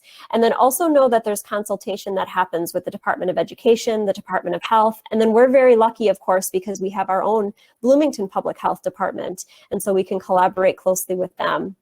And then if there is a recommendation for movement or not movement, then that recommendation can be provided. School board can take action, and then from there we communicate and we implement. So just as a quick review of our decision-making tools, we have a model matrix, which, as I just mentioned when I did that overview of elementary, there's 5 key areas. Within each of these 5 areas that you see listed, we have several indicators. And each of those indicators help us know if we are either, and you can see on this slide, green, check mark, on track, we're ready to move to a new model, or maybe we need to do a little bit more intervention, so that those indicators would be in yellow, and then possibly in red if we think that we need to delay a model movement. And so before I hand it over to others, or back to Superintendent Fujitaki to hand it over to others to share a little bit more about each of these areas, I want to just give you a broad overview. So you can see here is the dashboard, and I'm going to talk specifically about middle school, which is that middle column that you see there. The first item is physical health and safety. And so what we're looking at here, you see it's green. Our buildings are ready for hybrid learning following safety protocols. There's been a lot of work done around safety protocols, having the proper PPE, sanitizer, cleaning materials, and so on, ready for students, air filtration system and staff. Another metric under this category is that our staff have access to that COVID preparedness plan that outlines guidelines around health and safety. You'll notice, though, if I move down an indicator in health and safety to COVID-19 data, and this is what Hannah and Nick Kelly will get into a little bit more, you see a red indicator there. So I won't go into too much detail, but I will just share that our county data suggests a hybrid model of learning for secondary, and our local and city data does suggest a hybrid model. But when we look at trend data and stability of that data, we get to a different conclusion, which is why you see the red there. And again, you'll get more information about that to come. Under the high quality learning, you see for staffing coverage, there's a yellow. As I've said, staffing will continue to be a concern and a challenge in any one of our areas if we make a model shift. Just so you have a little bit of the data, right now we have 1 licensed staff vacancy at the middle school level. It's a special education position. And currently, we don't have any long call reserve applicants simply because of the way licensure works. If somebody were to take leave, we would post the position and then we would have applicants. And because we don't have many folks who currently it's positions we need to fill, we don't have a strong applicant pool right now. We do have 7 paraprofessional vacancies. We have 19 bus driver vacancies that we're looking at doing some contracting with. We have some reserve teachers, but as I mentioned before, that's a challenge and been a challenge even at our elementary level as well. So that's why you see the yellow there under high quality learning staffing coverage. If I move down to the high quality learning under programming, I'll just give you a little bit of some of the data there. You see a yellow because we have not planned time right now for staff to prepare if we were to make a shift. We would, of course, do that, but it's not something that's already on the calendar, so that's not structured in, which gives us the yellow. And then also here is a metric around, we have a plan that's been developed that would ensure all students have an opportunity to attend at least some school for face-to-face instruction. And again, that's something you'll hear more about as we move through this presentation. I won't go into too much detail because you see a lot of greens under school and district operations, but just know that transportation is ready with a plan if we were to shift to move forward with implementing. There's of course some key things that would need to fall into place. We still need to do some work around our homeless highly mobile students, our special education contracting, but those plans could come together. Food Services also has a plan to continue to serve hot meals to students and would be ready and staffed if we were to make a shift. If I move down into supporting all learners, you'll see that that area is yellow because one of our key metrics was that we would hear from our families and get to know their preferences. This, of course, is a little different than elementary in that with elementary, it was absolutely essential that we had that data before we could come to the school board because the decision hinged upon having that data. With the case of middle school, as you'll see in the upcoming presentations, it's not essential that we know exactly how many learners would make the choice to do hybrid for us to plan on how we would move forward. But it certainly is something we would need to do if we made the shift. So that's why you see the yellow there. I'll also mention that targeted services is going to be starting up at our middle school level. And so this is going to provide some students who need it additional in-person supports, whether we stay in distance learning or move to hybrid. So that's another piece of that supporting all learners. And then lastly, under SEL and mental health supports, you'll see it's green. Our students and families continue to have access to mental health providers by appointment and then and have access to the supports that they need. So with that, thank you. I will pass it on then to Hannah Hatch to talk a little bit more about the data. Great, thank you, Dr. Mitchell. I'm going to just touch on the physical health and safety. As Dr. Mitchell said, you'll see that there was a shift in some of the metrics there. So I just wanted to give you a brief overview and then go into more detail of why that is. So I first wanted to start out by explaining to you what we are considering in this metric of physical health and safety. So the Minnesota Department of Health is urging us to look at several factors when considering the health and safety of our district. We are not just looking at one metric when we look at this category, we're looking at a variety of areas. So those things include things like staffing, which we've covered a lot and know that's been a challenge for us, but we need to know that we can staff our building safely. And when we look at staffing, we look at several areas. Food service, we look at health services, we look at transportation, teachers, paras, things like that. We then look at the case rate numbers, and that's what we're going to dive into more intensely here in a minute. And that the case rate numbers, just as a reminder, we're looking at a 14-day case rate per 10,000 people, and we're looking at our county data. So that's what we're considering. That comes out from the state, and we look at that number as the governor laid out in his plan. We also are looking at the safety and staff of our students in buildings and our staff in buildings, including the PPE, and can we follow the guidelines laid out by the Minnesota Department of Health, so that social distancing, the wearing the mask, can we abide by the safety data that has been put out and the requirements put out by the Department of Health. And then lastly, we also look at data around the spread of COVID-19 by age groups. So is it affecting younger students differently than the older students? Is it affecting our staff differently? So these are all things we consider when we're looking at the physical health and safety metric. Go to the next slide. I'm going to dive a little bit deeper into the case rates because that's something of concern right now that we're going to touch on. The weekly local case rates that come out are starting points for school districts in making decisions around instruction. If you recall, the governor's plan laid out the chart below when considering your case rate. Again, we're looking at that 14-day metric over per 10,000 people when we look at the number of cases. And so that comes out weekly. We get that data on Thursdays and look at that and consider it. It's a starting point to know where we're falling and what the recommendation is for a learning model in that area. As many of you probably have heard, Minnesota has seen quite the increase in cases recently, and we're now starting to see that same increase reflected in our county and our city data. There are metro school districts that are interpreting some guidance differently, and there are variations throughout school districts. So just something to keep in mind, that you will see that many school districts vary in how they're interpreting their data, how they're doing hybrid models, things like that. And just wanted to reiterate that we are continuing to work very closely with the Minnesota Department of Health and Bloomington Public Health when we are looking into this. I will tell you that this week, last Thursday, our number for Hennepin County was 25.5. So you'll see that we are in the hybrid learning for all students, but that is an increase. I'm actually going to now pass it off to Dr. Nick Kelly. He's from Bloomington Public Health, and we are very fortunate to work alongside Bloomington Public Health and the Minnesota Department of Health.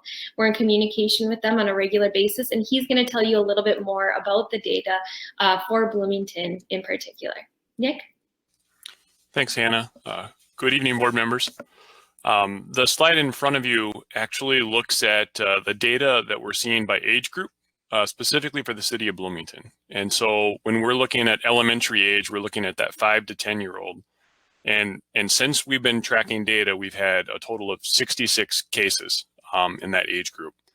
And when we looked at it specifically since the start of school, looking at the early part of September until the 25th, so yesterday, we've seen 27. And when you look at that at the secondary age group, it's a much larger number.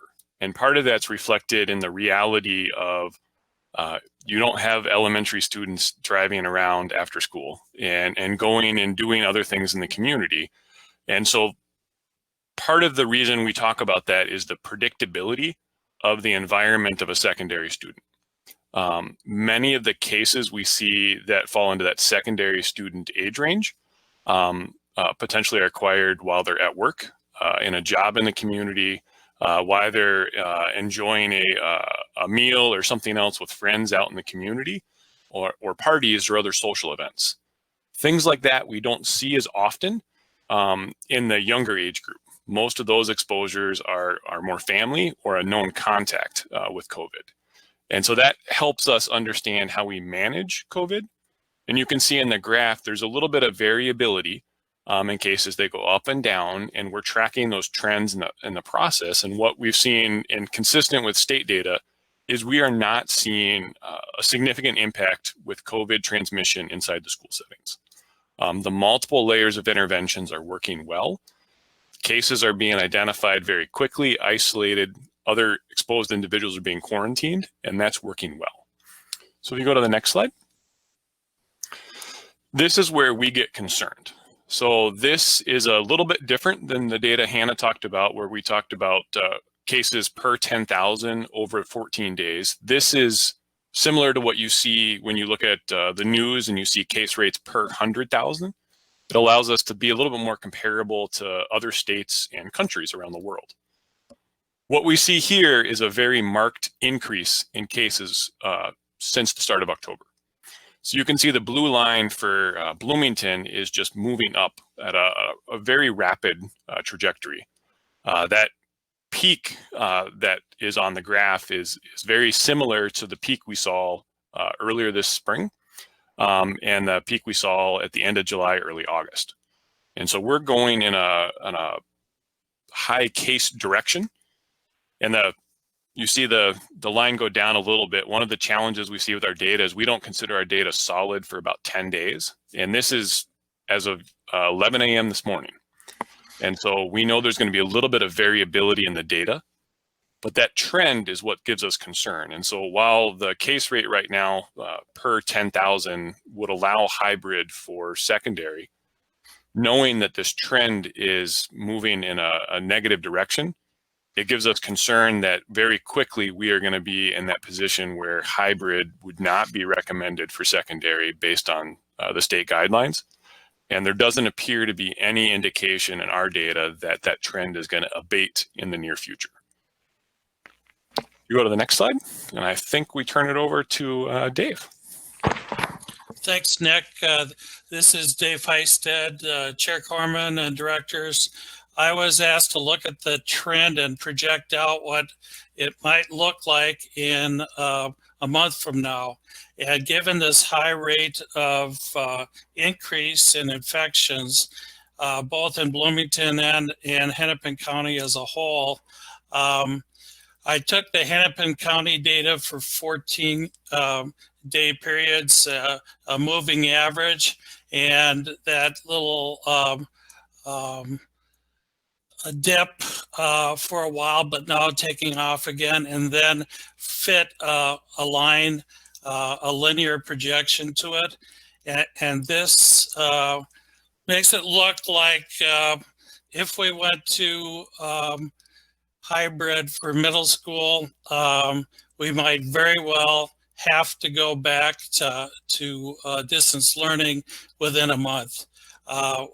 I'm projecting more than 30 cases per 10,000 residents.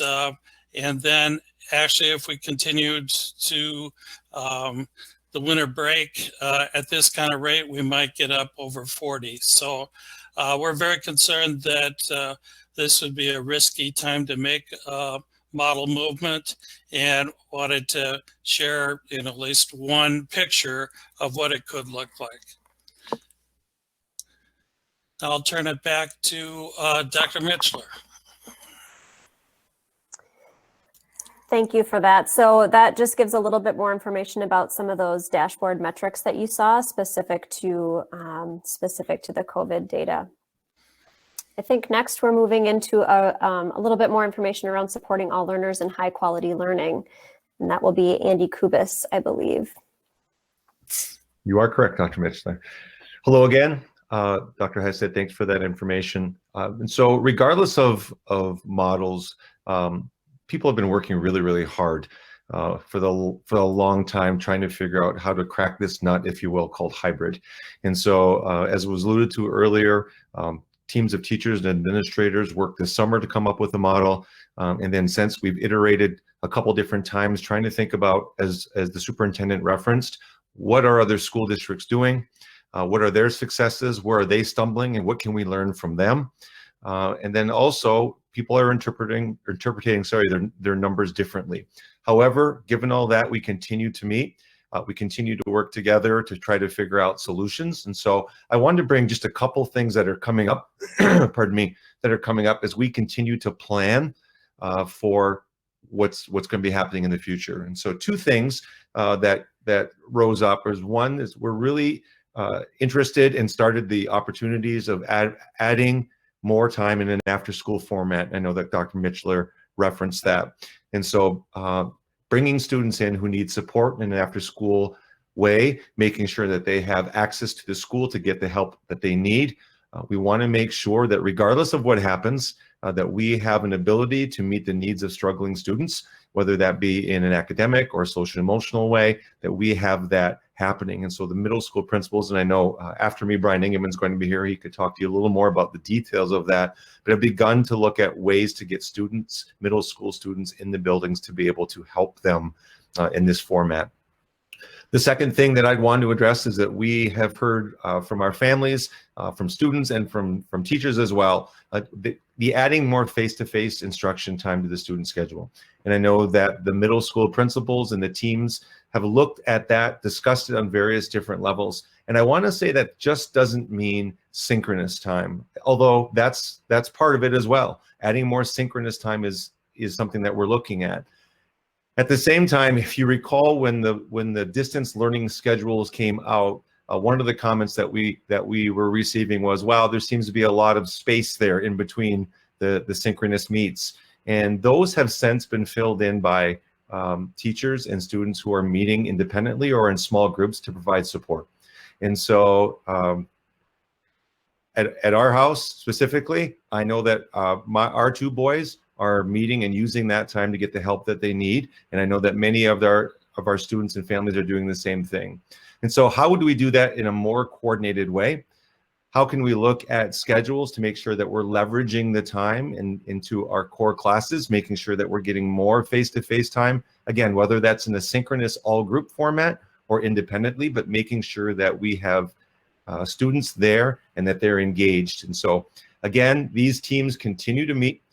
These teams continue to discover and haven't stopped looking for ways to solve this. But as I said with the elementary version, this is really, really difficult. This is a really, really hard puzzle to put together when we're adding all of the different factors in, but we're continuing to do the work to make sure that we're meeting the needs of our students, our families, and our teachers.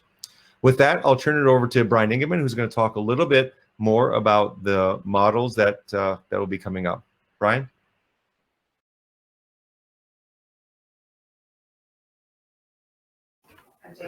Thank you, Andy. Thank you, Madam Chair, Superintendent Fujitaki School Board. I'm Brian Ingeman, the principal at Oak Grove Middle School, and I'm here to represent the middle school principals and share what we've been doing here so far with our distance learning model and the research we've been doing around hybrid. In the first slide, I'm just going to kind of go through and review what model we're in right now, which is distance learning, and how this is functioning. You can see throughout the week, we show out the icons that currently we're in live virtual instruction, and that happens on Monday, Tuesday, Thursday, and Friday. And Wednesday is listed as remote learning, which is our office hour days in which teachers are working with students, small groups, large groups, and providing that direct support with students. And I'd be remiss if I really did not acknowledge how well distance learning is going right now. And that's thanks to our teachers and the great work they're doing in the classrooms. They're really making this schedule work well. Connect with students and being flexible and putting in countless hours to really make this beneficial and solid learning. And we continue to aspire to look at how can we enhance our schedule and working earnestly to say what can we do to make it better if we stay in a hybrid or in a distance learning model. So, but what we've been doing is we've been researching and scrutinizing other plans out there districts are doing around hybrid learning. In the next slide, if you can click there, the first slide here I'm showing, oh, I went too far. This is what we're currently doing with middle school distance learning still, is we're looking to enhance with learning supports. So what we're looking to do starting Tuesdays and Thursdays in November is we're currently going to be adding after school ALC for students, and the S+ represents that. So we recommended students for ALC after school. We sent invites out, and Dr. Molly Coyne has been working with our Galaxy Director, Krista French, to coordinate staff and students to work after school on Tuesdays and Thursdays. We're going to start that at Valley Middle School here in a couple of weeks.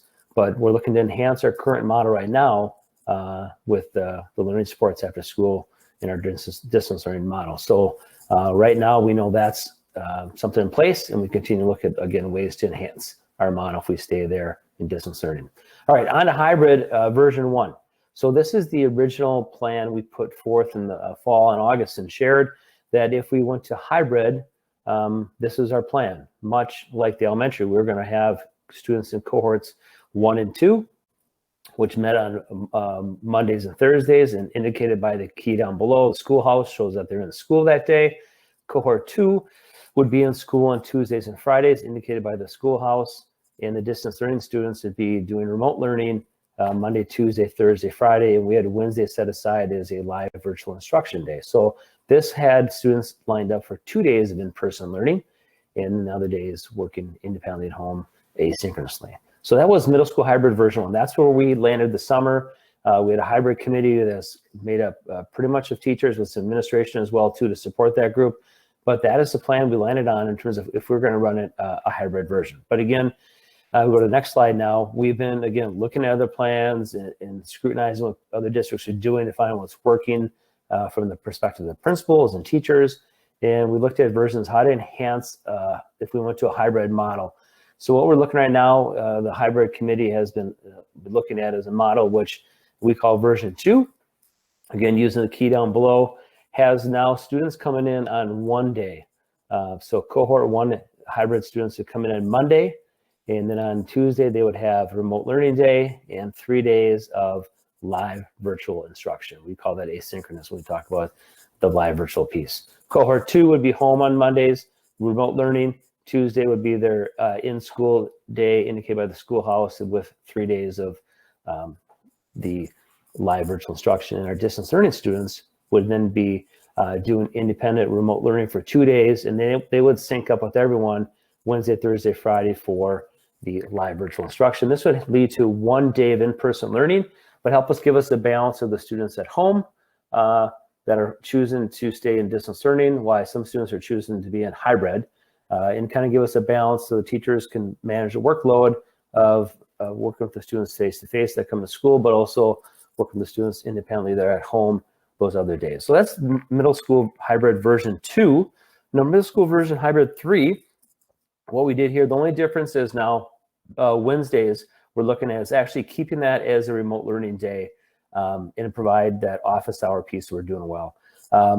We know distance learning is really going well. There's good synergy among staff, and that Wednesday's a day where they're using time to reach out to students and help them get caught up, work with students in small group, individual groups, or larger groups to help them get connected and do different things musical wise, and help students get instruments and get connected, or help them with technology, and making sure students are having a chance to get caught up because they're not used to students not used to having that piece of their home independently and not having their teacher with them daily to help guide and structure them. So in this model here, we're looking at, we have Wednesday still intact. So students, again, will still have 1 day of in-person learning, but Wednesday would be the remote learning day, and there'd be 2 days of synchronous. So this is a piece that we'd still have to work out the details, that we're still looking at the pros and cons. If we go to a hybrid model, what would be the best version to go with here in terms of these three?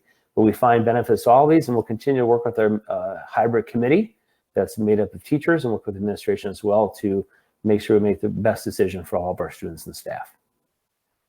So I'll take it back to, or I'll turn it over to Kate Martin. Yeah, hi, and I will just conclude this portion with a note about communications.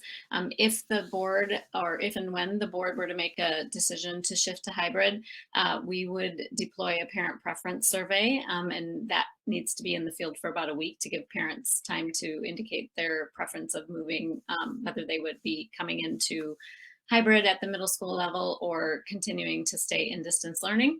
And then we would get communications out and continue to share with information through our usual channels, which of course targeted and direct messages to parents.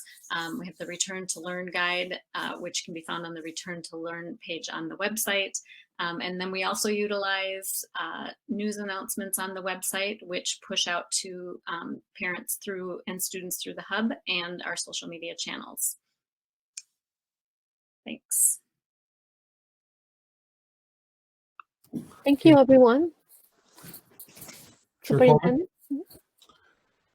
to share that hybrid and distance learning are unorthodox, new, and challenging. So I want to take this opportunity to thank all the teachers, all the leaders, and everybody who presented tonight, because it is a major operational challenge. Also, moving the models is a major operational undertaking. And we're real fortunate that we have that model movement matrix that Dr. Mitchell developed, because you need discipline, you need data, and you need a process. And we're following that thing because we need to have a system. You just can't just make arbitrary decisions on this thing. So we have a lot of data. What really helps us is that we have a strategic partner in Bloomington Public Health. Dr. Nick Kelly lives in Bloomington. He's a parent, and we get personalized service. Hennepin County districts usually have to work through the Hennepin County Public Health Services. We have our own city public health department. And that personalized in-city kinds of service really helps us. And you can see we get prompt attention and we follow his advice.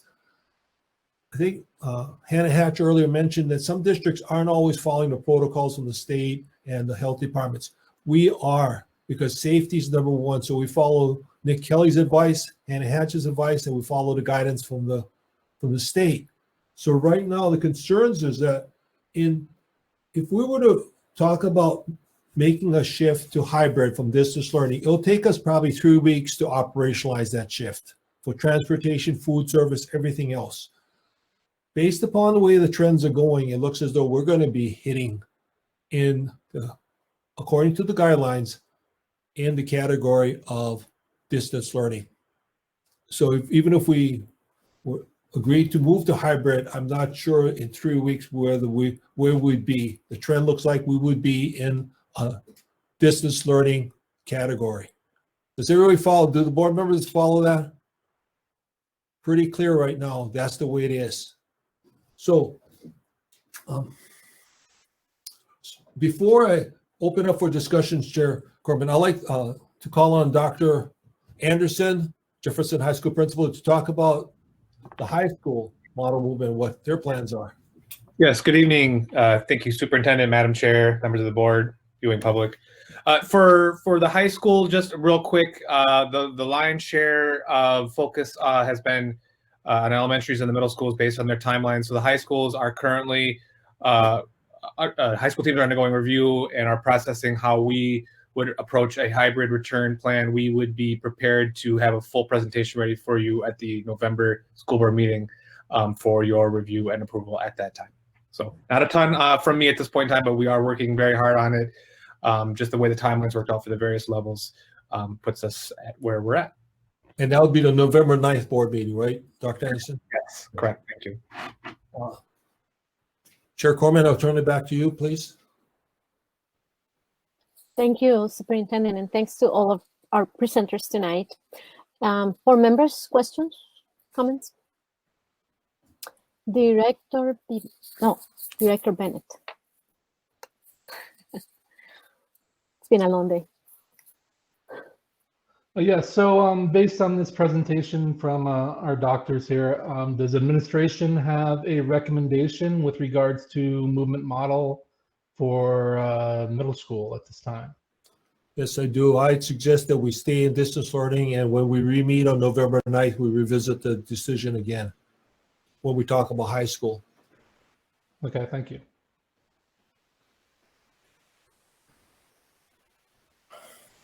Director Starks. So I'm just going to share a concern that I have with that approach. I'm both a middle school and a high school parent, and having this decision come to the school board every 2 weeks for however long that may take before our numbers significantly change would be very stressful, I think, for several families. And I know it's unfortunate that our middle school is on quarters and our high school is on trimesters, and so they don't even align with their natural breaks. But that was going to be a question I was going to ask tonight, so maybe I can just ask it here, is, you know, if middle school's quarter ends on Friday, their next natural break is January 20th, which is the next beginning to the quarter. Would we be looking at potentially, you know, you said what was the phrasing? It takes 3 weeks to operationalize a change.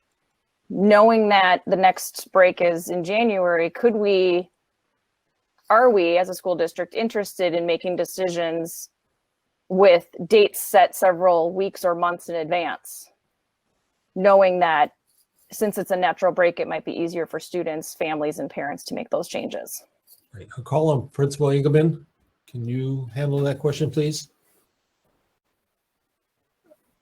You know, we use the quarter break as a natural break too, but also there's breaks around the school calendar. So we're prepared to be flexible and adjust with this. And I mean, it's an overused word, but it's a fluid operation in terms of case counts. And if ideally we'd like to be with students face to face. So if the numbers allowed us to be back in a safe situation that's safe for students and staff, I'm sure that we'd be flexible to be able to adjust and pull this off. And again, we need, as Superintendent Fujitaki said, we need about 3 weeks to get everything operationally up and going. So if that's the case, we're prepared to say that we could adjust and pivot to make sure we're on track to start sooner, not around a quarter break, but when we started in the fall, that was kind of the natural progression we thought about doing. And again, just with the case counts, I guess, is dictating where we're at right now tonight.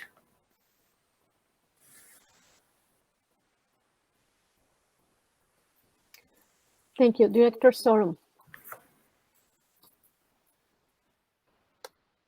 Thank you. I just wanted to say, after following this as long as we have, to thank and appreciate the middle school administration staff and everybody else to be flexible to work with this. Right now, the way it's going, and the kids are just getting into, the elementary kids are just getting into these changes. The middle schoolers have been in it for a little while, and so they're adapting and having 5 grandchildren in the system at various levels in secondary and elementary.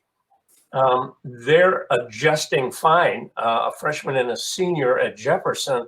So naturally, it's a little bit strange for them to finish out their school year or begin their school year in this capacity without going in. So I would favor like version 2, if we go to it, to have the one day in school and then the rest virtual.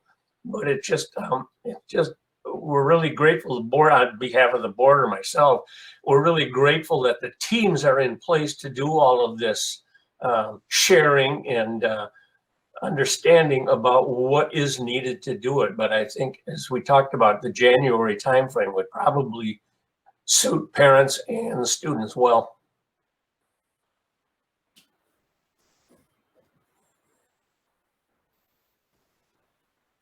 Director Olson, I think I saw your hand.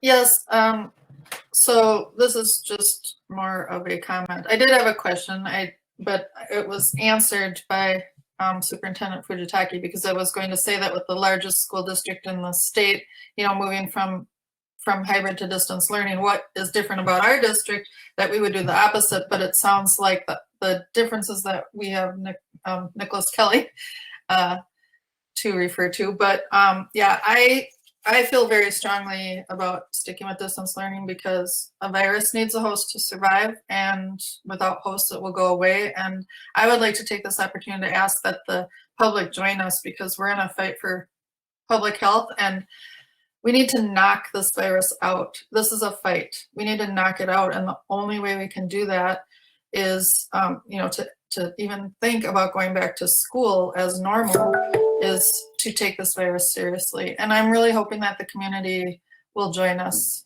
in doing so. So that's my comment. Thank you. Thank you. Let's see, Director Bennett. Yeah, I'm speaking of Anoka Hennepin, how they went their secondary, they're doing now distance learning. They've also pulled back their student or athletics. Is that something that Bloomington is considering, or what are we looking at to make that decision? At what point are we looking at case numbers? If they get over a certain point, would we be looking at ceasing student athletics as well? The Minnesota State High School League came up with guidelines recently, and we're following those guidelines. I'll share those guidelines with the school board. Okay, thank you. But not at this time. There's no recommendation to, Not at this time. to stop sports. Okay. Director Starks. So this question's for Dr. Kelly. So, tonight you gave us the information or the reasonings behind why you suggest that we do not go forward with hybrid learning in secondary. So then my question is kind of the flip of that. What metrics will need to be in place, or what will you be looking for when you come back to a board meeting in the future to advise us, okay, you're good, hybrid for secondary would be okay?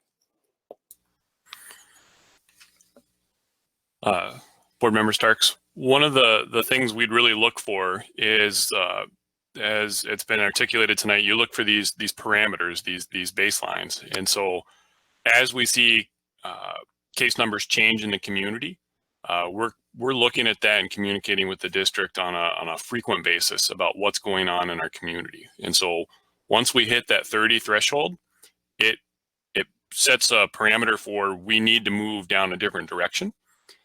The same way it would work for reversing. And so often we'd look at trying to make sure there's some stability there. So if we get up to the mid 40s and we drop down to the 30s by January, we'd want to see that be a little bit more stable before making a significant change in how we would do operations, just to make sure that conditions in the community are more stable. So the state often recommends looking for 2 to 3 weeks of consistency. So looking at numbers in the 20s for a consistent period of time, so we're comfortable. We have the additional ability to look at what's actually happening in the community to augment some of the county data, provide additional insight to the district's management team on this is what we're really seeing. These are the transmission dynamics we're seeing in the community. So they're able to make the best possible choice for how to move forward. And would just want to echo Board Member Olson's comments on this. Really is sometimes you talk about education really being the community coming into your schools. This is exactly that. The community transmission rate is what's driving some of these decisions. It requires the entire community, and that's not just Bloomington, that's the metro area is driving this. And we know how to slow it down and stop it. We just have to do it. And that's how we put our kids first. Can I ask a follow-up? Yes, go ahead. Okay, so with that knowledge then, Dr. Kelly, so I'm going to switch back over to district leadership. So when then Minnesota Department of Health, Hennepin County, Bloomington Public Health is telling Bloomington, okay, the trends are looking as though, you know, you may be getting to a point where we can do hybrid. Is that then when we kick in and we survey parents to find out if their children will be doing distance learning, hybrid, when we start deciding between these three models, these middle school shift models? So are we just waiting for those decisions until we get to that point? The answer is yes. Yes, that's what we do. Okay, thank you. Thank you. Anyone else? Let's go to Director Olson and then back to Director Starks.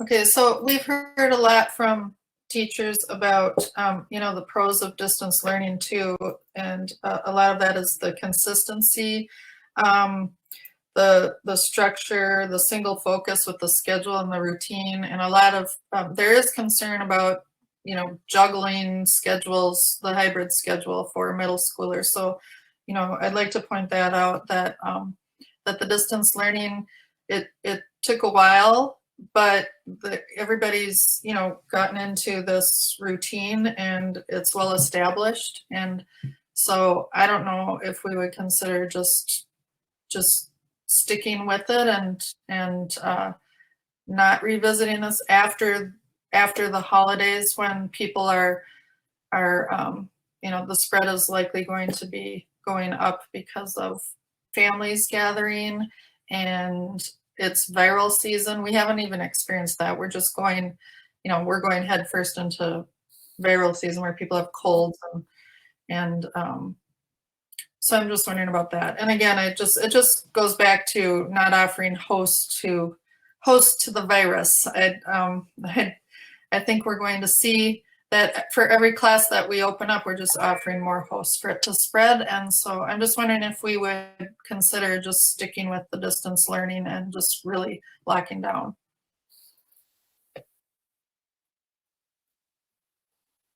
Any comments on that? Administration? The board can make that decision. Director Starks. So I wanted to just quickly address elementary parents that might be watching right now. So if there's anyone willing to just talk briefly about, you know, we're talking about why we aren't going to, or why the district's recommending not doing hybrid for secondary. But there might be some elementary parents watching saying, you're talking about cases going up. Why aren't we talking about bringing elementary back to distance learning? So can someone give some more context for that, please? Sure, I think I'll call on Hannah Hatch, please. Yes, definitely. That's a great question that we're receiving. So if you notice, if you look back to the governor's guidance, it definitely, when you look at the case rate numbers, it switches secondary before it would switch elementary students. And that's for a reason. We tend to see the spread increase a lot more as students get older compared to the younger students. And we also see more adverse effects from it. So you'll see more symptomatic students as they tend to get older. Now, that being said, Nick Kelly also touched on how it's spreading a lot in social settings, and a lot of our elementary students, we can have more control over that environment. They're not driving to hang out with each other in the evenings and involved in all the sporting events and hanging out and going different houses and things like that. So it gives us a little bit more control as parents are monitoring some of that, and a little bit more control over the spread. Now, that being said, you'll notice when Dr. Mitchell presented the metrics earlier today that we also changed elementaries to the yellow caution sign, because we do know that cases are increasing and we're continuing to watch that for elementary. The guidance we've gotten from both the Department of Health and Bloomington Public Health is that at this time, it is still safe for elementary elementary students to be in session, and we'll continue to watch that closely. Thank you. Director Starks, you have another one? And then Director Olson? Oh, I'm sorry, Director Starks. No, I'll let Director Dr. Beebe go because yeah, I didn't see her. She's up there. Director Beebe, let's go with you. Yeah, I've been reading the emails from teachers, and I appreciate their perspective greatly. I also appreciate their hard work and the time that they're putting into making distance learning work at the secondary level. I think we've received some good information today that is data that gives us some direction. And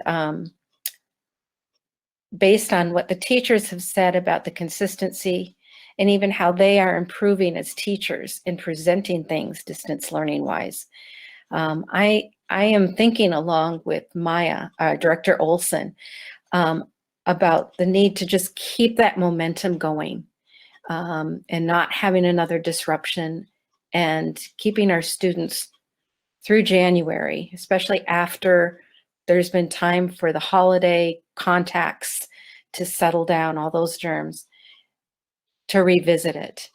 I want to respect the families and all the transitions they've gone through, as well as the teachers and how hard they have worked.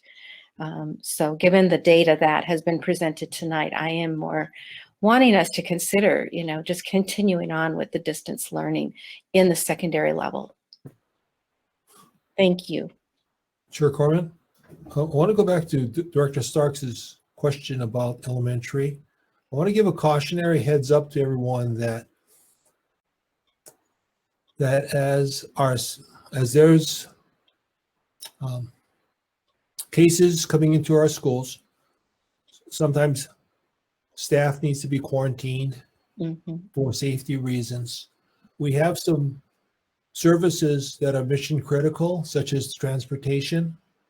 And if we have a number of our bus drivers quarantined, it's going to be a real challenge continuing to provide transportation as there's more and more spread. Just giving everybody a heads up, we're fine right now, but it could happen. Yeah, good point, Superintendent.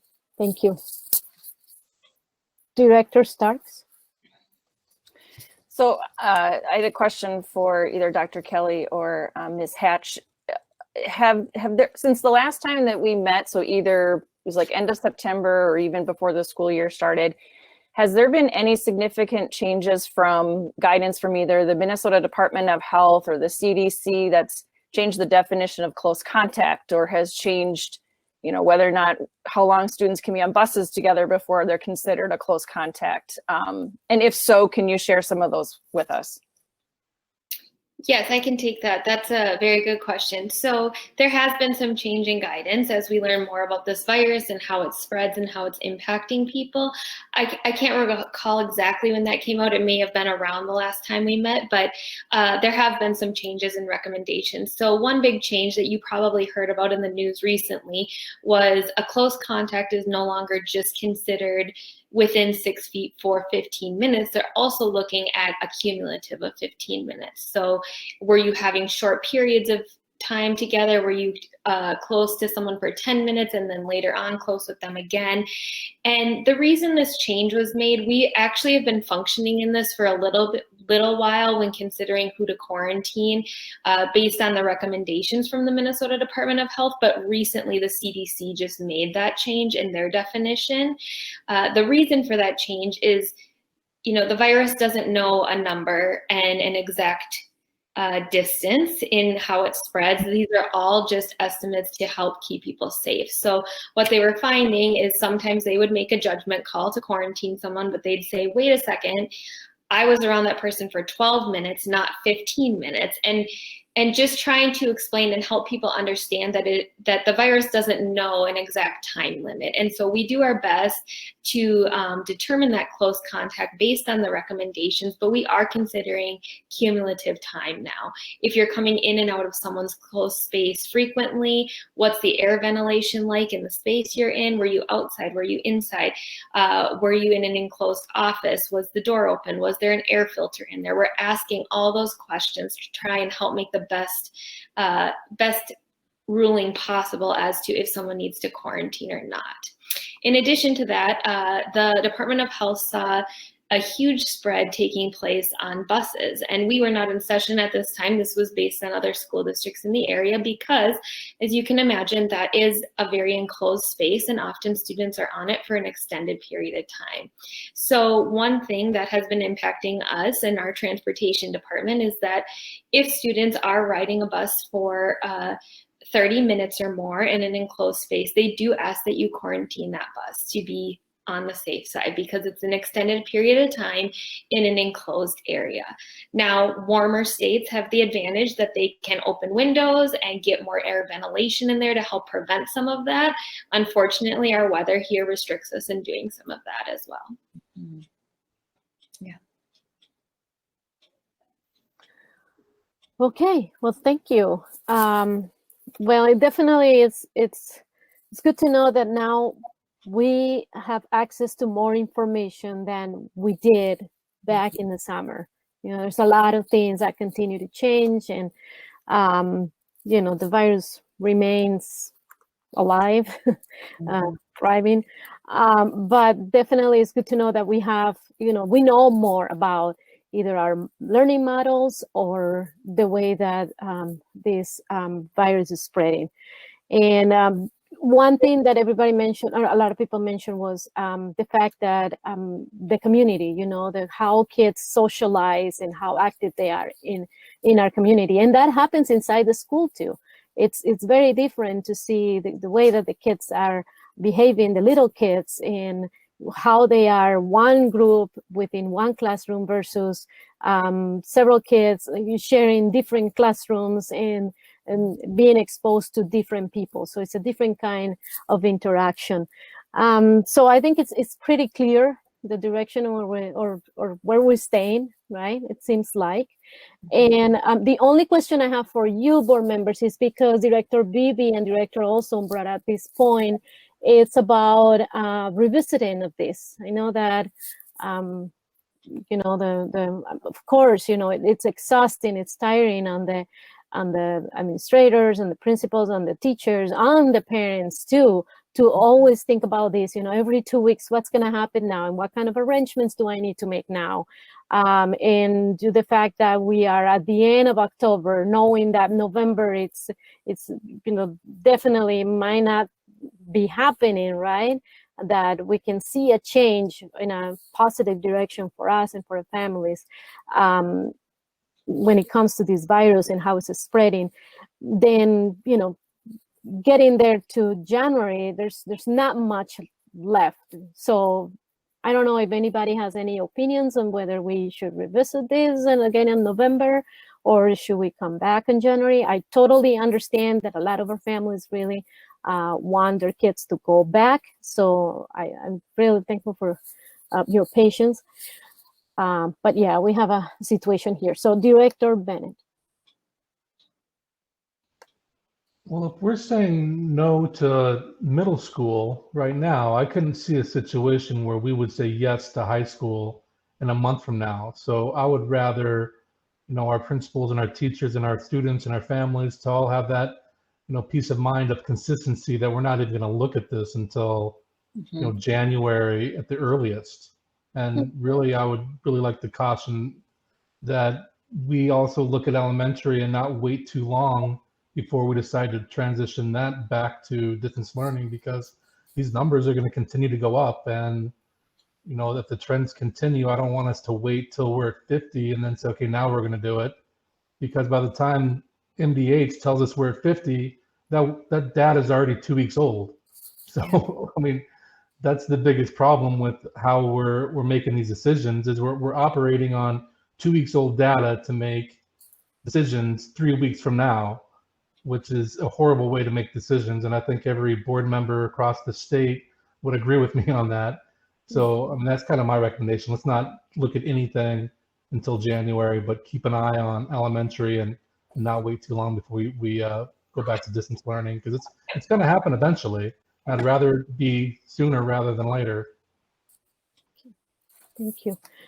Director Sorum. Yeah, isn't this just an information session and we're not going to make any decisions on this now? We just wanted to hear about model movement and some of the things that the future may hold for us. We're going to proceed the way we're working now. And then at November 9th, we'll hear some more and so on and so forth. But yeah, let's not get too hung up on, hey, I want this now, because, you know, we got a lot of decisions and offerings from our administration and everybody else. Point. Anyone else? Yeah, definitely. You know, if we were gonna move to a different model now, then we will need to make a vote. But yeah, it's an information. We're hearing a recommendation on you know, what should be the next step, or if we should move or not. And at the same time, the board can ask the administration to wait until for the next time to bring this to the board, to bring the next recommendation. So any other thoughts from other board members? I mean, all points are valid here. Just want to make sure that everybody has a voice on that. Okay, Director Olson. I just wanted to acknowledge that I do think about the teachers and understand why they are nervous, because today I substitute taught preschool, and while yes, the kids were happy to be there, and yes, the teachers do want to see the kids. At the same time, you know, the masks were falling down constantly on the little kids, and I was not about to reject a little girl coming up, and she put her head against my shoulder and, you know, put her arm on my leg, and she just kind of, you know, almost cuddled up, and she's 4 years old. And I wasn't about to reject that. And I just think, yeah, you know, teachers, they care to be there for the kids, but I think we do need to acknowledge that it is a risk. I feel since coming home, you know, I just put myself at risk today. And vice versa. Director Starks. So this is why I brought it up earlier with the question about natural breaks, because I think the revisiting every 2 weeks is just a little chaotic for everyone involved. Also, St. Paul Public Schools announced last week that they will not have any 3rd through 12th grade going back any earlier than January 19th. So for me, that gave, you know, those parents, those teachers, and those families all know, like, okay, we don't have to think about it or worry about it until at least, you know, January 19th or later. And that's why I'm interested in visiting that idea here in Bloomington, just so that we can have, it's not this consistent, people are tuning in every 2 weeks and trying to figure out where Bloomington stands. So I would appreciate a more long-term, thoughtful timeline and process. Director Sagam, is that a hand up? No. Okay. Yeah, I think I'm leaning on the same direction of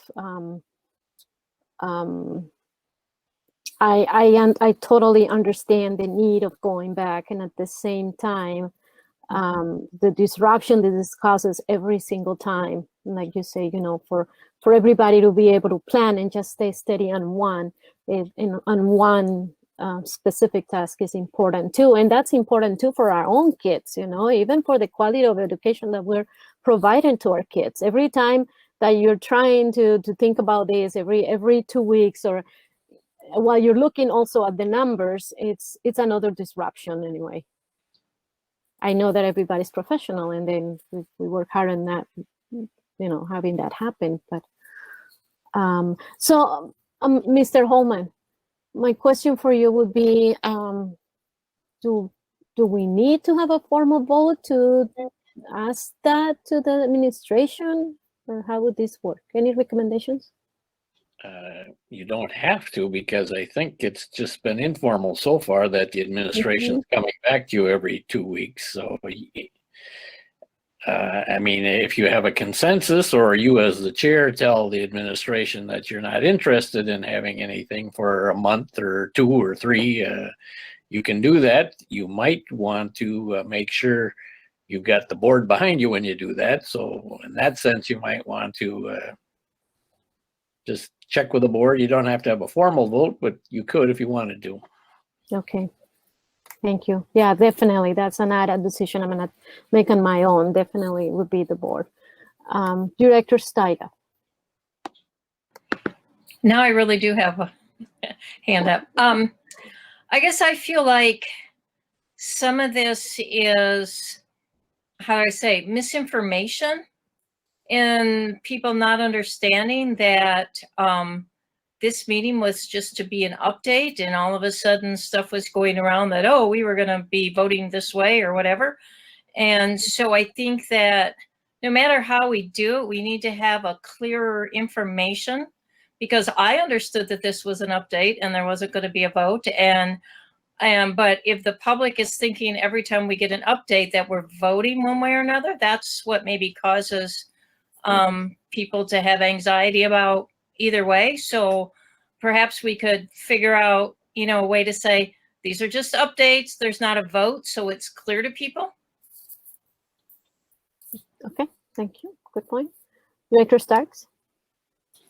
Well, I think some confusion maybe came because in the 4th slide of the presentation, it says school board action, and it says school board considers data and can take action. So that may have been some of the confusion on that.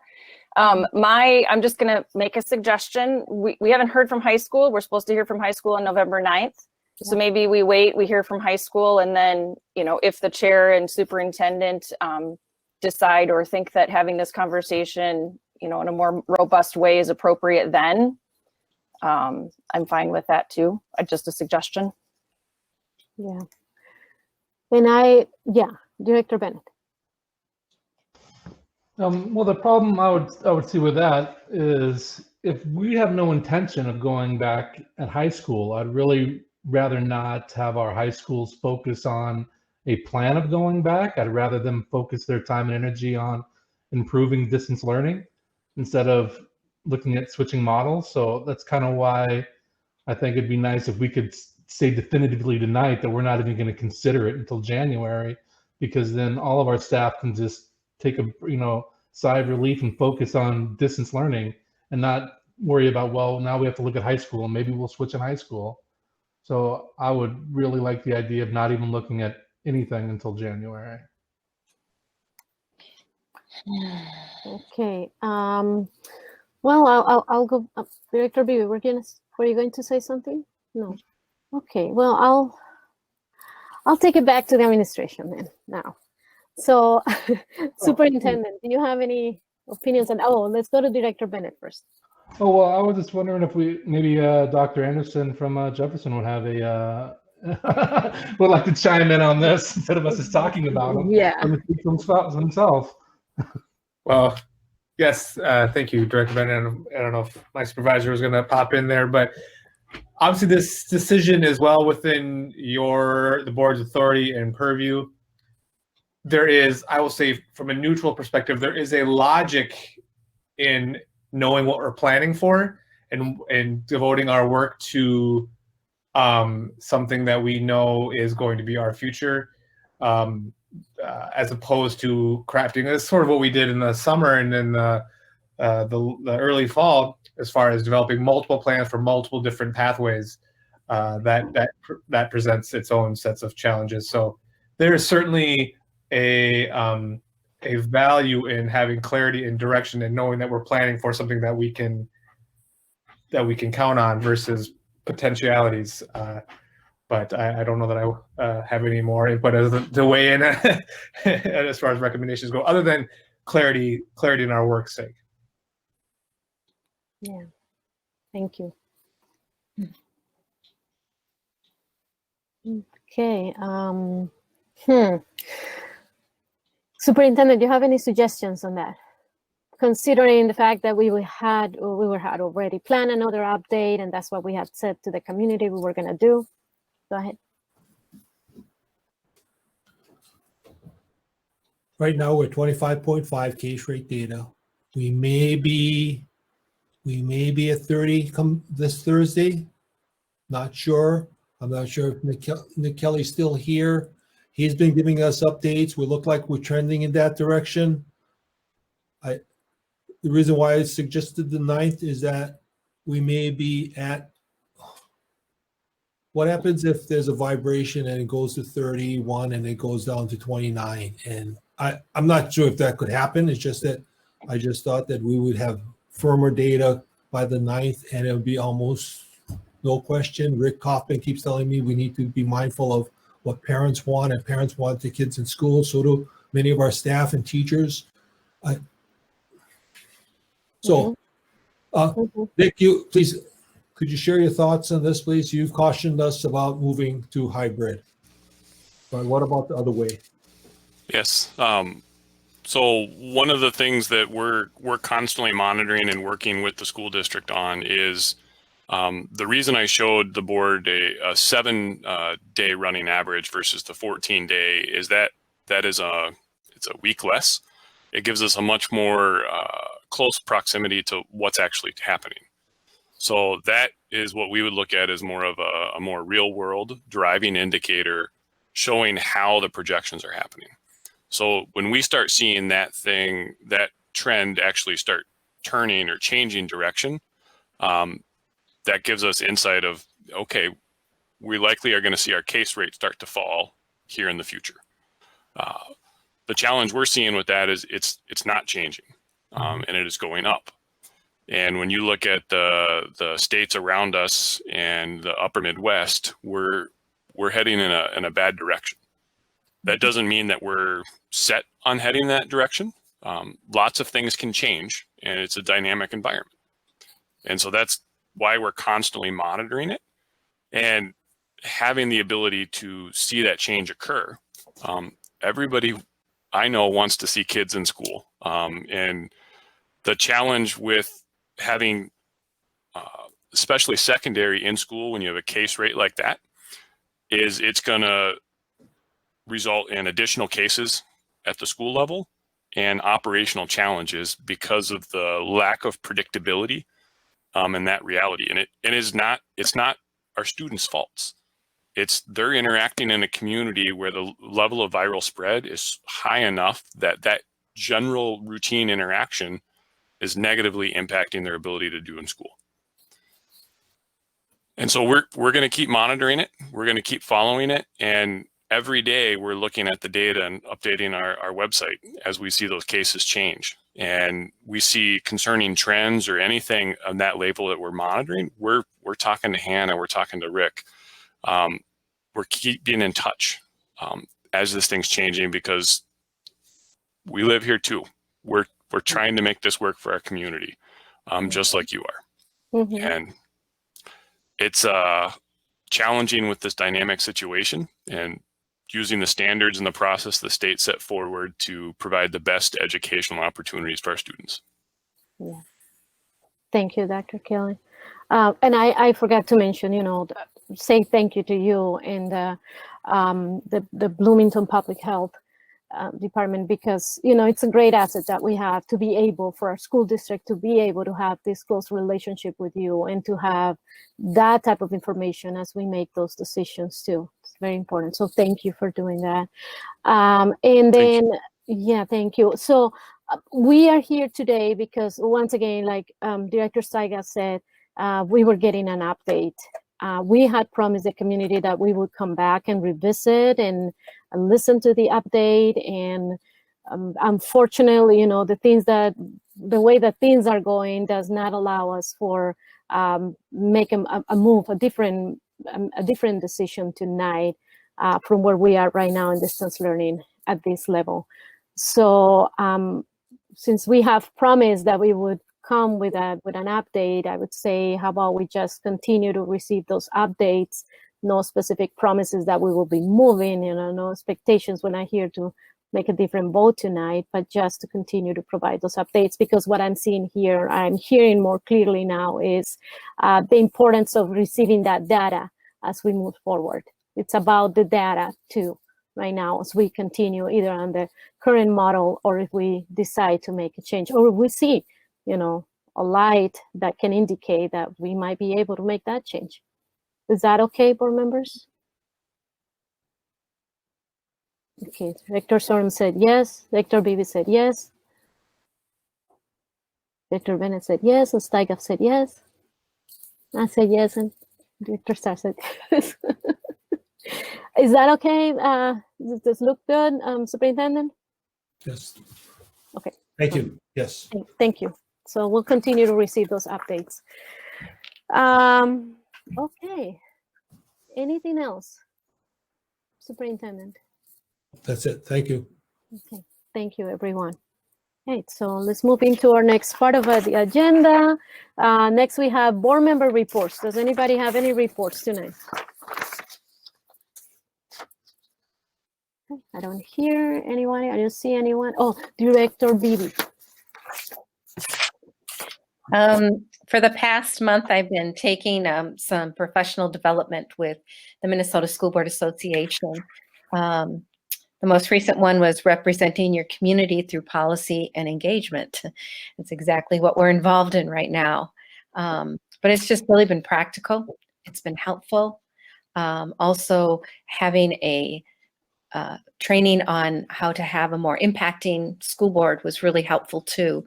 I know that it helped to understand how my leadership style is, how I interact with things. And so I think it's going to make me a better board member having gone through that, and thankful for the resources. So I want to thank the district for, allowing me to take on that, because there is a fee with that, but I think it's going to be well worth it. And I thank you.